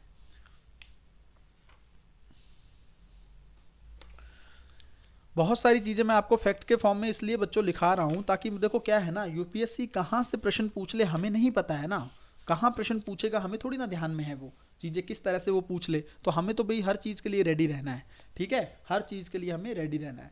देखो बच्चों, जैसे ज्योग्राफी का एक चीज़ है, वैसे ये कस्तूरी कॉटन को लेकर एक चीज़ था, पूछ ले कि कस्तूरी कॉटन का जो टैग है कौन सी फसल को दिया गया है, तो कपास को दिया गया है, ठीक है, कस्तूरी कॉटन बोलते हैं, कस्तूरी कॉटन।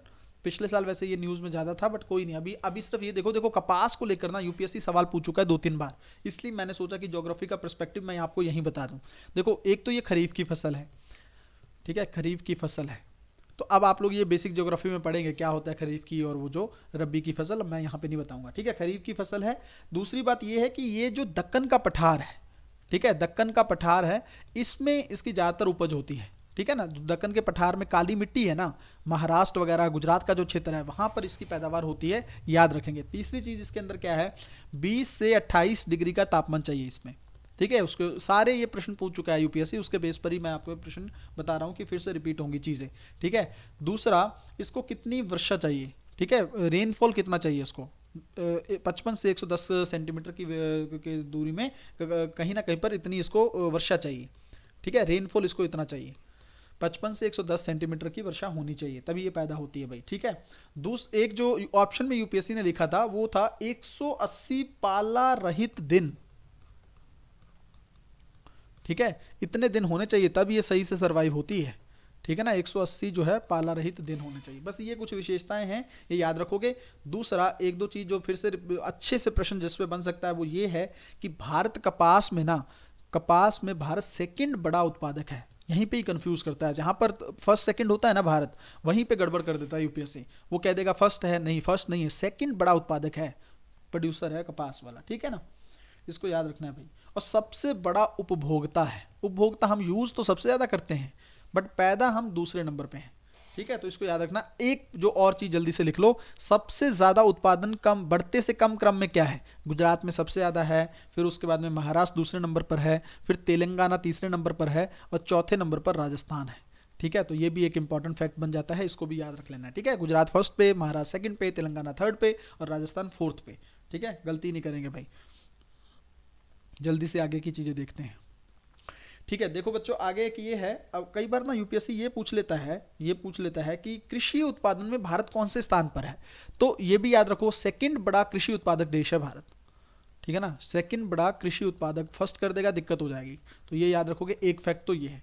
दूसरा फैक्ट है कि ये बनता है बच्चों, ध्यान से देखो, कौन कौन सी फसलें हैं जिसमें भारत पहले नंबर पर है उत्पादन में, ठीक है, पहले स्थान पर कौन, ये देखिए मैं बता रहा हूं, इन पे सब पे प्रश्न बने हैं या बनेंगे, बहुत सारी चीजें इंपॉर्टेंट हैं, बस आप रट लो इसको, ठीक है। दुग्ध उत्पादन में भारत पहले नंबर पर है, एक चीज। दूसरा, केला जो बनाना के उत्पादन में भारत पहले नंबर पर ही है, ठीक है, पहले स्थान के बता रहा हूं सब, ठीक है, केला के उत्पादन में भी हम पहले स्थान पर हैं। उसके अलावा अगर आप देखोगे तो आम का जो उत्पादन है ना, उसमें भी हम पहले स्थान पर हैं, ठीक है। तो दूध, केला और आम, इनके उत्पादन पर अगर कैसे भी प्रश्न पूछे तो आपको याद रखना है भारत फर्स्ट पोजीशन पर है, सबसे ज्यादा उत्पादन करता है इनका, ठीक है।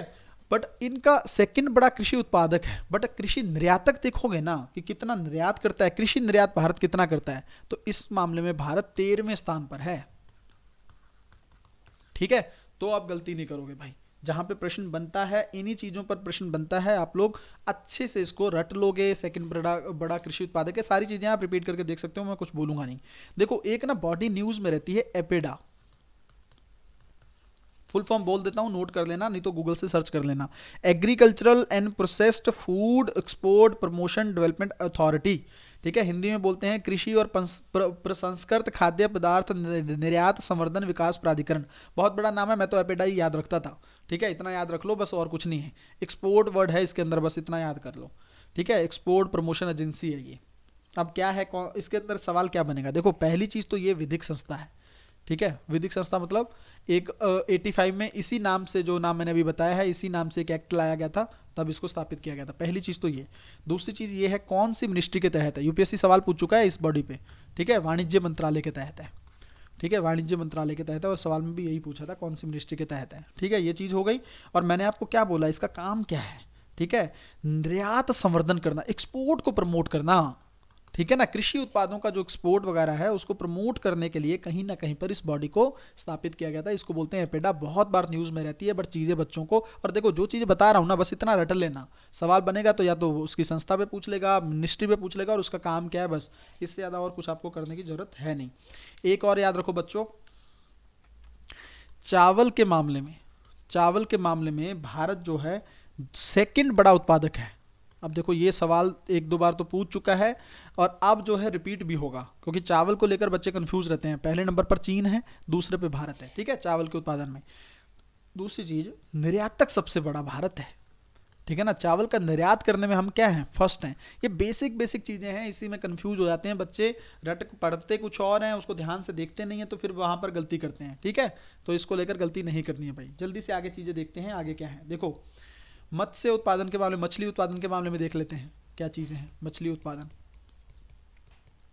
ठीक है, इसके बारे में अगर आप देखोगे तो मैं आपको दिखाना चाहूंगा। देखो एक चीज तो ये है, सेकंड बड़ा उत्पादक है, इसमें भी अब सेकंड है ना, फिर कंफ्यूज हो जाएंगे, हमें लगेगा भारत पहले स्थान पे तो नहीं है, नहीं है, सेकंड बड़ा उत्पादक है इसमें, ठीक है। मछलियों का उत्पादन समझते हो ना, मछली पालन वगैरह करता है जो, बेचना सेल करना ये सब चीजें उत्पादन में आती हैं, ठीक है। अब देखो बच्चों, एक तो होता है कि हम समुद्र में जाकर मछलियों को पकड़ें, ठीक है। एक होता है आपका जो इनलैंड वाटर बॉडीज होती है ना, जैसे नदी हैं, नाले हैं, इनके अंदर भी मछलियां पकड़ते हैं लोग, तालाब में मछलियां पकड़ते हैं। तो ये क्या हुआ, ये देश के अंदर हुआ, इसको बोलते हैं अंतर्देशीय क्षेत्र का हिस्सा कितना है, ठीक है। तो अब आपसे पूछ ले कि क्या समुद्र क्षेत्र का हम ज़्यादा मछलियां पकड़ते हैं या देश के अंदर ज़्यादा मछलियां पकड़ते हैं, क्या कहोगे इसके बारे में। प्रश्न इसी पे बनेगा कि उल्टा करके लिख देगा कि इसका ज़्यादा है उसका ज़्यादा है। तो अगर आप देखोगे ना, तो अंतर्देशीय मछली पालन जो है ना, देश के अंदर जो है, ये इसका जो हिस्सा है वो 65% है। समुद्र से तो हम बस 35% ही पकड़ते हैं मछलियां, बाकी हमारा अंदर का है। तो इस पे प्रश्न बनेगा, आज बने कल बने जब मर्जी बने, इसको राउट करके रख लेना। देश के अंदर हम मछलियां ज़्यादा पकड़ते हैं, बाहर नहीं, इसका उत्पादन अंदर ज़्यादा होता है, ठीक है। एक चीज़ और समझ लो, जो देश के अंदर है, जैसे मैं आपको यहाँ पे ना भारत का हल्का सा मैप बना देता हूँ ताकि आप लोगों को कंफ्यूज ना रहे, ठीक है। अब देखो ये मैंने बोला इसका हिस्सा जो देश के अंदर पकड़ते हैं ना, ये 65% है। अब देखो एक चीज़ और याद रखो, देखो जो देश के अंदर जो मछली उत्पादन हो रहा है, ठीक है, मछली उत्पादन जो हो रहा है, इसका जो मैनेजमेंट है देश के अंदर है, तो कौन करेगा, राज्य सरकारें, ठीक है ना, राज्य सरकारें मैनेजमेंट। यहाँ पे प्रश्न 3 ही प्रश्न बनेंगे, तीनों बता दिए मैंने आपको। और जो ये वाला है ना, ये वाला मतलब जो समुद्र के बाहर जो हम लोग मछली उत्पादन करते हैं, इसमें 2 लोग हैं, अकेला केंद्र भी नहीं है। केंद्र प्लस जो तटीय राज्य होगा ना, तटीय जो मान लीजिए जिस देश की जिस राज्य के वहां पर वो सीमा चल रही होगी, तटीय राज्य मिलकर इसका प्रबंधन करते हैं, ठीक है। तो ये छोटा सा माइन्यूट सा डिफरेंस है, इसको याद रखना है, जिसमें प्रश्न बन सकता है, ठीक है। गलती नहीं करेंगे भाई। आगे देखते हैं जल्दी से। एक याद रखो, जो हम लोग शहद उत्पादन करते हैं ना, शहद उत्पादन में इसमें भारत जो है वो 8वें स्थान पर है, ठीक है। तो कई लोग क्या करेंगे ना, अगर मान लो यूपीएससी प्रश्न में पूछ ले पहले स्थान पे दूसरे स्थान पे, तो लगेगा कि शायद हम लोग बहुत ज़्यादा शहद उत्पादन, नहीं 8वें स्थान पर है, बहुत नीचे हैं, ठीक है। देखो बच्चों, एक जो अगला प्रश्न है ना, गन्ने को लेकर मूल्य निर्धारण जो है भारत में, गन्ने का मूल्य निर्धारण, ये यूपीएससी ने कई बार प्रश्न पूछ लिया है, ठीक है ना। पता नहीं क्यों फेवरेट है यूपीएससी का, कई बार प्रीवियस ईयर में देखोगे तो इसको लेकर चीज़ें बनी रहती हैं। देखो पहली चीज़ तो ये देखो, इसका कौन से आदेश के तहत इसका निर्धारण होता है गन्ने के मूल्य का, ये याद रखो। गन्ना आदेश है, रूल्स हैं कोई ये, ठीक है, गन्ना आदेश है 1966 के तहत होता है, ठीक है। तो कानून के तहत है ये चीज़ें, ठीक है, क्योंकि कानून कौन सा है, आवश्यक वस्तु अधिनियम है ना 1955 का, ठीक है। तो उसके तहत ये आदेश जारी किए गए हैं, उनके तहत गन्ने के मूल्य का निर्धारण होता है। तो मतलब गन्ने के मूल्य का निर्धारण क्या है, वैधानिक प्रारूप के तहत है, कानून के तहत है, ठीक है। क्या है सिस्टम, क्या है देख लो।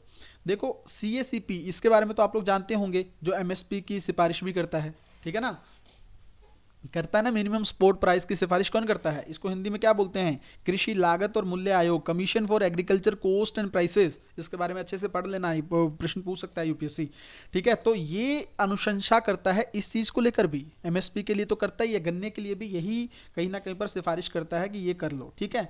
फिर राज्य सरकारों से भी बात करता है केंद्र सरकार, और फिर कौन इशू करता है, केंद्र सरकार घोषित करती है गन्ने का मूल्य, ठीक है, केंद्र सरकार घोषित करती है गन्ने का मूल्य। और उसको वो जो कहीं ना कहीं पर जो मिल होता है, कहीं ना इस चीज़ को आप अगर देखेंगे तो उस प्राइस को बोलते हैं FRP। ठीक है, अगर ये मुझे लगा दो तीन तरह से प्रश्न पूछा गया था ये, एक तो कि भाई जो FRP है ये किससे जुड़ा हुआ है, क्या ये, ठीक है, उचित और लाभकारी मूल्य हिंदी में बोलते हैं इसको, फेयर एंड रेम्युनेटिव प्राइस। ठीक है, उचित और लाभकारी मूल्य, अगर तो यूपीएससी ये पूछ ले, जैसे रिपीट कर ले क्वेश्चन कि उचित और लाभकारी मूल्य जो है न्यूज में रहता है FRP, किससे संबंधित है, तो गन्ने से संबंधित है। एक प्रश्न तो ये, इस तरह से प्रश्न बनाया करो, इस तरह से प्रश्न बनाया करो, इसी तरह से बनते हैं यूपीएससी में, कुछ ज्यादा गेम नहीं करता है यूपीएससी, छोटी छोटी चीजों पर प्रश्न को घुमा देता है। ठीक है, तो ये न्यूज में रहता है। ठीक है, FRP। अब देखो मैंने क्या बोला कि ये केंद्र सरकार जारी कर देता है, एक जो प्राइस है ना बच्चों गन्ने के लिए केंद्र सरकार जारी करता है, इन लोगों से बात करने के बाद CACP राज्य सरकार है। ठीक है, एक राज्य सरकार अपना भी गन्ने का मूल्य जारी करती है। ठीक है, तो उसको बोलते हैं स्टेट एडवाइज्ड प्राइस, SAP बोलते हैं उसको। ठीक है, स्टेट, इंग्लिश में लिख देता हूं जल्दी से, स्टेट एडवाइज्ड प्राइस। ठीक है, तो ये राज्य सरकारें जारी करती हैं। अब देखो होता क्या, क्यों जरूरत क्यों है, देखो क्या होता है ना, अब केंद्र सरकार ने ना एक नॉर्मल बात करके, ठीक है, थोड़ा बहुत रिसर्च करके रख दिया कि भाई गन्ना इतने रुपए क्विंटल आपको बेचना है, इतना पैसा आपको मिलेगा। अब स्टेट को लगता है, क्योंकि कहीं ना कहीं किसी ना किसी राज्य में इलेक्शन चलते रहते हैं, तो राज्य सरकारें क्या करते हैं, इसका मूल्य बढ़ाकर दे देती हैं। ठीक है, कि राज्य मान लीजिए 250, कुछ एग्जांपल ले लो कि मान लीजिए 100 रुपए का क्विंटल मिल रहा है, तो राज्य क्या करेंगे, इसको इसमें से 20 रुपए अपने जोड़ देंगे और टोटल क्या कहेंगे, 120 रुपए। तो बस इलेक्शन का फायदा लेने के लिए राज्य सरकारें ये जारी करते हैं। तो इसके अंदर यूपीएससी ने जो ऑप्शन बनाया था ना, वो ये था कि क्या स्टेट एडवाइज्ड प्राइस जो है FRP से ज्यादा होता है। ये बिल्कुल सही बात है, मैंने बोला ना कि 100 रुपए तो वो दे रहे हैं, तो उससे तो ज्यादा ही करके देंगे ना, वरना जरूरत ही क्या है इसकी, स्टेट एडवाइज प्राइस की जरूरत क्या है। राज्य सरकारें कैसे फायदा मिलेगा उनको इलेक्शन में, जब केंद्र सरकार का प्राइस कम करके थोड़ी ना दे देंगे, ज्यादा करके देंगे। तो ये ऑप्शन बिल्कुल सही था। ठीक है, अगर दोबारा से रिपीट होता है तो आप लोग गलती नहीं करोगे, ये FRP से ज्यादा ही होता है। ठीक है, जल्दी से बच्चे आगे की चीजें देखते हैं। ठीक है, देखो मैंने आपको बोला था कंपनी एक्ट जो है, ठीक है, 2013, इसके बारे में दो तीन चीजें देख लो, बहुत इंपॉर्टेंट है, 2013 में आया था, कंपनी अधिनियम बोलते हैं इसमें। देखो पहली चीज तो ये है, कंपनी का निगमीकरण, कॉर्पोरेटाइजेशन, कंपनी के दायित्व क्या हैं, निदेशक जो होते हैं उनके विघटन आदि को क्या करता है, विनियमित करता है। ठीक है ना, कंपनियों से रिलेटेड चीजें जो हैं उसको, उसका रेगुलेशन करने के लिए इस एक्ट को लाया गया था। दोबारा से सुन लीजिएगा इस लाइन को जो मैंने अभी बोली है। दूसरा देखो, आपको मैंने बताया था एक बार शायद पॉलिटी में भी, CSR का जो प्रावधान है इसी के तहत किया गया था, कॉर्पोरेट सोशल रिस्पॉन्सिबिलिटी। ठीक है ना, इसके अंदर क्या है भाई, देखो 500 करोड़ मान लीजिए आपका नेटवर्थ है, ठीक है ना, या तो 500 करोड़ का नेटवर्थ है या 1000 करोड़ का टर्नओवर है। अगर ये दोनों चीजें हैं ना, मान लीजिए इनमें से कुछ है, तो आपको क्या करना है, पिछले 3 सालों का जो प्रॉफिट है ना आपका, 3 वर्षों का जो प्रॉफिट है, का लाभ है, कंपनी की बात कर रहा हूं, उसको उस 3 वर्षों का कम से कम 2% ना इस पे व्यय करना पड़ेगा। कॉर्पोरेट सोशल रिस्पॉन्सिबिलिटी का कॉन्सेप्ट समझते हो, बताया भी था पॉलिटी वाली बुक में। देखो क्या है इसमें, देखो कंपनियां क्या करती हैं ना, भारत का जैसे लोकल लोग हैं वहाँ का पानी भी यूज़ करती हैं कंपनियां, हवा का भी इस्तेमाल करती हैं, वहाँ की लोकल चीज़ों का इस्तेमाल करती हैं ना, संसाधनों का भी इस्तेमाल करती हैं, वहाँ के पानी को भी गंदा करती हैं कि नहीं, जो इंडस्ट्री लगी होती हैं। तो इसका कॉन्सेप्ट ये है कि भाई इतना कुछ आप समाज से ले रहे हो तो समाज को दो भी तो सही। तो ये 2% आप अपने प्रॉफिट का, ये कंडीशन है, ये होंगी तो पिछले 3 वर्षों के प्रॉफिट का 2% आपको खर्च करना पड़ेगा इन गतिविधियों पर। इसके अंदर कुछ नहीं है कि भाई शिक्षा अच्छा करने के लिए आप पैसा लगाएंगे, आपको दे देना है 2%। अब सरकार कहाँ पे यूज करती है, या आप अपनी तरफ से यूज कर लेते हो, शिक्षा पर देश में, ठीक है, स्वास्थ्य पर, कोविड आया था उसको लेकर CSR गतिविधियों को बोला गया था। ठीक है, तो ये चीज हो गई। तीसरी चीज इसमें ये है बच्चों, ध्यान रखना, 2 बॉडीज हैं, NFRA, फुल फॉर्म बोल दूंगा, लिख लेना, ठीक है, NCLT। ठीक है, ये जो 2 बॉडीज है ना इसी के तहत स्टैब्लिश की गई थी। अब इनका नाम बता देता हूं क्या क्या है। देखो, नेशनल फाइनेंशियल रिपोर्टिंग अथॉरिटी, ठीक है ना, फाइनेंशियल रिपोर्टिंग करने के लिए ये एक अथॉरिटी है, ये इसी एक्ट के तहत स्थापित की गई थी। मतलब जो एक्ट के तहत है तो क्या होगी, विधिक संस्थाएं होगी। ठीक है, विधिक संस्थाएं होगी, तो याद रखोगे। दूसरा है NCLT, ये तो आपको पता है ना, national company law tribunal. Tribunal क्या होता है, न्याय करने, कंपनियों से संबंधित विवादों को लेकर निपटारा कौन करता है। जब सारफेसी अधिनियम पढ़ाया था, क्या पढ़ाया था, ठीक है, वो चीजें बताई थी ना, जो आपका दिवालियापन संहिता आएगी थी, IBC कोड जो है उसके तहत निपटारा कौन करता था, कंपनियों का, NCLT करता था ना, वही NCLT है ये। ठीक है, तो 3 चीजें याद रखोगे, कंपनियों को लेकर चीजें देखती है। CSR का प्रावधान 2013, देखो इससे पहले ना 1956 का एक्ट था। अगर यूपीएससी कंफ्यूज करे कि CSR का प्रावधान 1956 के एक्ट में किया गया था, गलत हो जाएगी वो चीज। 2013 में अधिनियम लाकर ये प्रावधान किया गया था CSR को लेकर। ठीक है, अब गलती नहीं करोगे भाई, मुझे लगता है आप लोग। देखो इसके अंदर ना एक चीज याद रखो, ये जो 2013 का अधिनियम है ना, इसमें 2020 में एक दो संशोधन किए गए थे। ठीक है, बिल्कुल टू द पॉइंट एक दो चीजें बताऊंगा, अगर मान लो प्रश्न आ जाए तो गलती नहीं करोगे। एक संशोधन तो बच्चों ये किया गया था, इसी को लेकर देख लो। ये बोला गया था, मान लीजिए आपका सीएसआर जो 2% आपने निकाला, एग्जाम्पल के तौर पर देखो, आपको 100 रुपए करना था व्यय सीएसआर पर, बट उस साल आपने 110 रुपए कर दिया। तो अगले साल ना आपको, आपकी मर्जी है, आप चाहो तो 100 करो या फिर आप 90 करके ना आप ये बोल सकते हो कि पिछले वर्ष मैंने 10 ज्यादा किया है, तो मतलब पिछले साल जो व्यय किया है उसको अगले साल में एडजस्ट कर सकते हो। ये प्रावधान अमेंडमेंट किया गया 2020 में। दूसरी चीज इसमें ये की गई, देखो क्या था ना इसमें, अगर मान लीजिए यूपीए सरकार ने क्या किया, सीएसआर गतिविधियों को ना जो नहीं कर रहे थे ना, उनके लिए कैद भी कर दी, मतलब जेल भी जा सकते हो आप। तो ये चीज ना कंपनियों को अच्छी नहीं लगेगी, ये तो देखो आप जबरदस्ती कर रहे हो। ठीक है, एक तो हम दे भी रहे हैं 2%, फिर आप हमें जेल भी भेज रहे हो, ये चीज अच्छी नहीं है। तो सरकार पर थोड़ा दबाव हुआ, तो सरकार ने बोला ठीक है हम जेल नहीं भेजेंगे, आपको सिर्फ और सिर्फ जुर्माना देना पड़ेगा। ठीक है, तो कई अपराध इसके तहत जो है जेल की सजा को खत्म कर दिया गया। तो 2 अमेंडमेंट मेन याद रखो, और भी थे बट मेन यही है। प्रश्न पूछेगा तो इसी पे पूछेगा, वरना नहीं पूछेगा। बेसिक मैंने आपको बता दिया, अमेंडमेंट भी मैंने आपको बता दी है। ठीक है, जल्दी से चीजें आप लोग अच्छे से नोट करके रख लो और पढ़ लेना भाई। इतना कंटेंट बच्चों आपको एक वीडियो में कहीं नहीं मिलेगा, आप देख लीजिएगा पूरा यूट्यूब छान कर। ठीक है, देखो एक चीज और है इसमें, प्रश्न बन सकता है यूपीएससी में, बिजनेस रिफॉर्म एक्शन प्लान। ठीक है, BRAP। ठीक है, तो ये देखो अगर यूपीएससी पूछ ले कि ये भाई न्यूज में रहता है, देखो पहले तो एक चीज देख लो, ये नाम से कुछ चीजें याद रखा करो। देखो बिजनेस व्यवसाय में सुधार करने के लिए राज्यों ने क्या सुधार किए हैं, राज्यों ने क्या कदम लिए, क्या उपाय किए हैं, उसको जांचता है ये। ठीक है, बिजनेस रिफॉर्म एक्शन प्लान।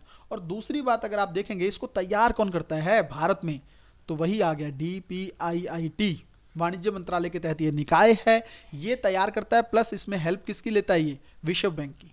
ठीक है ना, वर्ल्ड बैंक की हेल्प के साथ ये तैयार करता है। काम मैंने बता दिया ना, राज्यों ने क्या उपाय किए। प्रश्न अगर पूछ ले बिजनेस रिफॉर्म एक्शन प्लान कौन तैयार करता है, DPIIT करता है, विश्व बैंक की मदद से करता है। किसके लिए किया जाता है, राज्यों के लिए किया जाता है बस। और कब शुरू किया गया था, 2015 में शुरू किया गया था। थोड़ा सा ईज ऑफ डूइंग बिजनेस अगर आपको पता हो, भारत में व्यवसाय करना आसान हो, इन सब चीजों में क्या सुधार आपने लिए राज्यों ने, उसकी जांच करने के लिए ये चीजें की गई हैं। ठीक है, आगे देख लो भाई।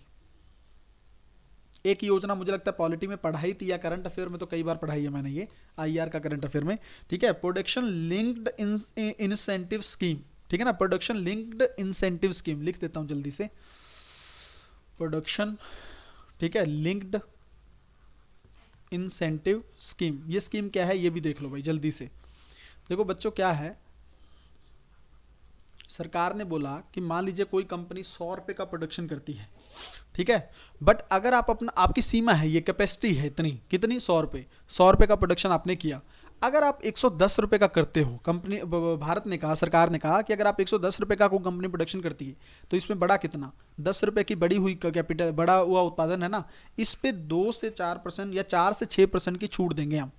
ठीक है ना, 4 से 6% की छूट देंगे आपको इसको कॉस्ट में। बस ये फायदा है, ताकि कंपनियों को बस एक समझ लीजिए ना, एक लॉलीपॉप है कि आप ज़्यादा प्रोडक्शन करोगे ना, तो जो बढ़ा हुआ प्रोडक्शन, याद रखना सारे पे नहीं देंगी, 110 रुपये पे नहीं, 4 से 6% नहीं मिलेगा, नहीं नहीं, यही गलती होती है बच्चों में। सिर्फ जो बढ़ा है, जो 10 रुपये उन्होंने ज़्यादा किया है, ठीक है, जितना भी करें, मैं एग्जाम्पल दे रहा हूँ 10 रुपये, ठीक है, उसमें से 4 से 6% की छूट दी जाएगी। कुछ नहीं था इसमें, बस कहीं ना कहीं पर इन्वेस्टमेंट ज़्यादा करने के लिए और प्रोडक्शन ज़्यादा बढ़ाने के लिए ये चीज़ें शुरू की गई थी। ठीक है, एक बच्चों अगर यूपीएससी पूछ ले कि चैंपियंस पोर्टल जो है, चैंपियंस पोर्टल जो है न्यूज़ में रहता है, किससे रिलेटेड है, ठीक है, अगर पूछ ले यूपीएससी तो आपको याद रखना ये MSME से रिलेटेड है, से संबंधित है। ठीक है ना, micro small and medium enterprises जो होती हैं, MSME, उससे संबंधित है। और उसको कुछ नहीं है, इनको सहायता प्रदान करने के लिए, मतलब इनको लोन वगैरह देने के लिए, ऋण वगैरह प्रदान करने के लिए। ठीक है, तो ये आप गलती नहीं करोगे, इसको याद रखोगे। ठीक है, आगे चलते हैं भाई। एक छोटा सा टर्म यहां पर देख लो, वैसे मुझे लगता है आप लोगों को पता ही होगा, फिर भी मैं चाहता हूं कि पता हो। देखो तकनीकी वस्त्र किसको बोलते हैं, ठीक है, तकनीकी वस्त्र जो हैं, टेक्निकल, जो आप ये सोच लीजिए कहीं ना कहीं पर जो कपड़े होते हैं, टेक्सटाइल होते हैं टेक्निकल, वो किसको बोलते हैं। जैसे आपको पता है बच्चों के नैपकिन्स वगैरह होते हैं, ठीक है ना, डायपर्स वगैरह और सैनिटरी पैड वगैरह जो बनते हैं, ये टेक्निकल है। अगर आप चीज़ें और देखोगे ना, और देख लो, जैसे फिशिंग नेट है, मछली पकड़ने का जो जाल है, उस तरह के होते हैं ना, टेक्निकल वस्त्र होते हैं, तकनीकी वस्त्र जो होते हैं उसको बोलते हैं। तकनीकी वस्त्र, बस इतना याद रखो, कई बार कंफ्यूज मत हो जाना। ऐसी सामग्री, वस्त्र सामग्री और उत्पाद जिन्हें मुख्यतः ना, जैसे हम लोग क्या करते हैं, जैसे नॉर्मल कपड़े हैं ना, हम लोग किससे के लिए करते हैं कि हमें अच्छे लगने चाहिए, सौंदर्य और सजावट के दृष्टिकोण से ज़्यादातर कपड़े बनाए जाते हैं ना, लोगों को पर अच्छे लगने चाहिए। बट ये ना दिखने में भी अच्छे नहीं होते, जरूरी नहीं है, बट इनका यूज़ बहुत जाता है, ठीक है ना। पीपीटी किट वगैरह आप लोगों ने देखा होगा, वो टेक्निकल वस्त्र ही है, ठीक है, उसको उस तरह से बनाना। भारत सरकार ना इसको लेकर इसका प्रोडक्शन बढ़ाने के लिए काम कर रही है। देखो बच्चे, एक और चीज़ याद रखो, अगर पूछ ले कि भारत स्टील उत्पादन में, इस्पात बोलते हैं इसको हिंदी में, स्टील उत्पादन मतलब इस्पात उत्पादन में भारत कौन से स्थान पर है, ठीक है, तो सेकंड बड़ा तो उत्पादक है, सेकंड बड़ा उत्पादक है, याद रखो। और कहीं ना कहीं पर उपभोक्ता भी सेकंड ही बड़ा है, ठीक है। तो स्टील उत्पादन के मामले में बस उत्पादक याद रख लो तो गलती नहीं होगी, ठीक है। एक अगर पूछ ले कि मिशन पूर्वोदय, ये न्यूज़ में रहता है, ये है क्या, ठीक है, अगर ये पूछ ले तो याद रखना इस्पात मंत्रालय का ही है, ठीक है, इस्पात मंत्रालय की पहल है ये। और इसका काम क्या है, अगर आप देखोगे ना तो इस्पात मंत्रालय तो क्या ही करेगा, स्टील उत्पादन करेगा, बस कौन से क्षेत्र में करेगा ये देख लो। तो पूर्वी भारत जो है ना, जिसमें वेस्ट बंगाल वगैरह के क्षेत्र आते हैं, झारखंड वगैरह, पूर्वी भारत में इस्पात के विकास को प्रोत्साहन देने के लिए मिशन पूर्वोदय शुरू किया गया है। इस्पात मंत्रालय क्या है, खत्म कहानी, ठीक है। इतना याद रख लोगे तो चीज़ें क्लियर हो जाएंगी। कुछ कुछ चीज़ें और देख लो बच्चों। देखो, भारत सरकार ने ना 2021 में लौह अयस्क नीति जारी की थी,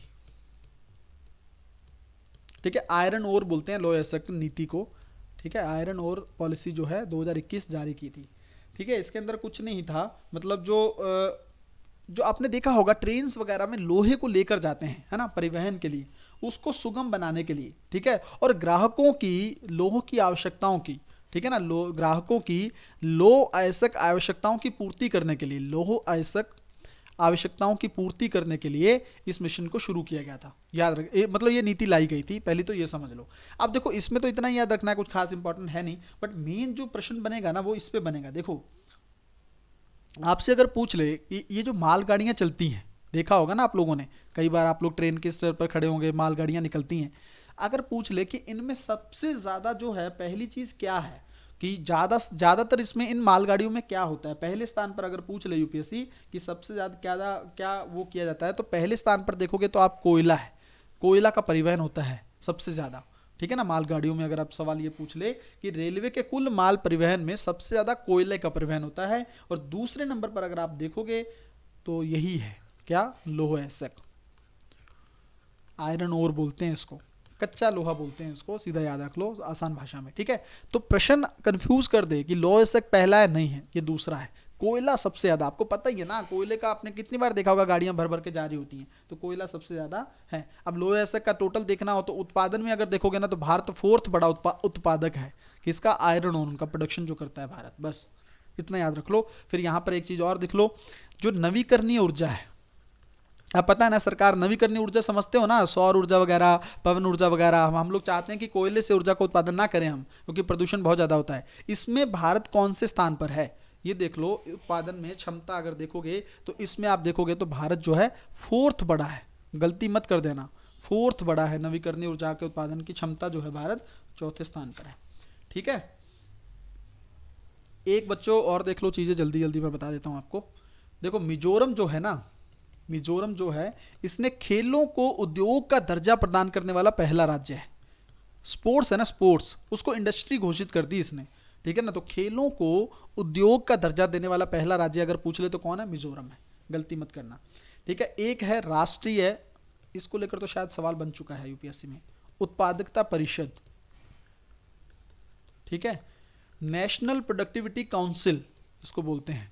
ये पहला, एक तो याद रखो ये काम क्या है, इसको देखो, प्रोडक्टिविटी को बूस्ट करना है, नाम में ही है, ठीक है ना, प्रोडक्टिविटी, उत्पादकता बढ़नी चाहिए, ठीक है, आउटकम बढ़ना चाहिए अच्छे से। दूसरी बात, उत्पादकता पता है किससे बोलते हैं बच्चे, देखो, 1 रुपये आपने पूंजी लगाई, ठीक है, तो उसका उत्पादन भी उतना ही फायदा होना चाहिए, ये नहीं है कि पूंजी ज़्यादा लग रही है बट उत्पादन तो कुछ नहीं हो रहा है, ठीक है। तो उत्पादकता को बूस्ट करने के लिए इस बॉडी को स्थापित किया गया था, बस इतना याद रखो। ये है किस मिनिस्ट्री के तहत, वाणिज्य मंत्रालय के तहत है, कॉमर्स मिनिस्ट्री के तहत है, ठीक है। और काम मैंने बता दिया कि प्रोडक्टिविटी को बूस्ट करने के लिए है, ठीक है। छोटे से छोटे फैक्ट हैं, उसको आपको भूलना नहीं है, आपको याद रखना है, ठीक है। एक चीज़ और है, जल्दी से बता देता हूं, नेशनल प्रोग्राम, ठीक है, NPMPF बोलते हैं इसको, national programme and project management policy framework. थोड़ा सा बड़ा नाम है बट याद रख लो, कई बार पूछ सकता है यूपीएससी, मुझे लग रहा है। हिंदी में लिख देता हूं, राष्ट्रीय कार्यक्रम, ठीक है, राष्ट्रीय कार्यक्रम और परियोजना प्रबंधन, परियोजना प्रबंधन, ठीक है, नीति प्रारूप, इंग्लिश में फिर से बोल दूं, national programme and project management policy framework. अगर पूछ ले कि ये किसने तैयार किया है तो नीति आयोग, ठीक है, आंसर में आना चाहिए नीति आयोग।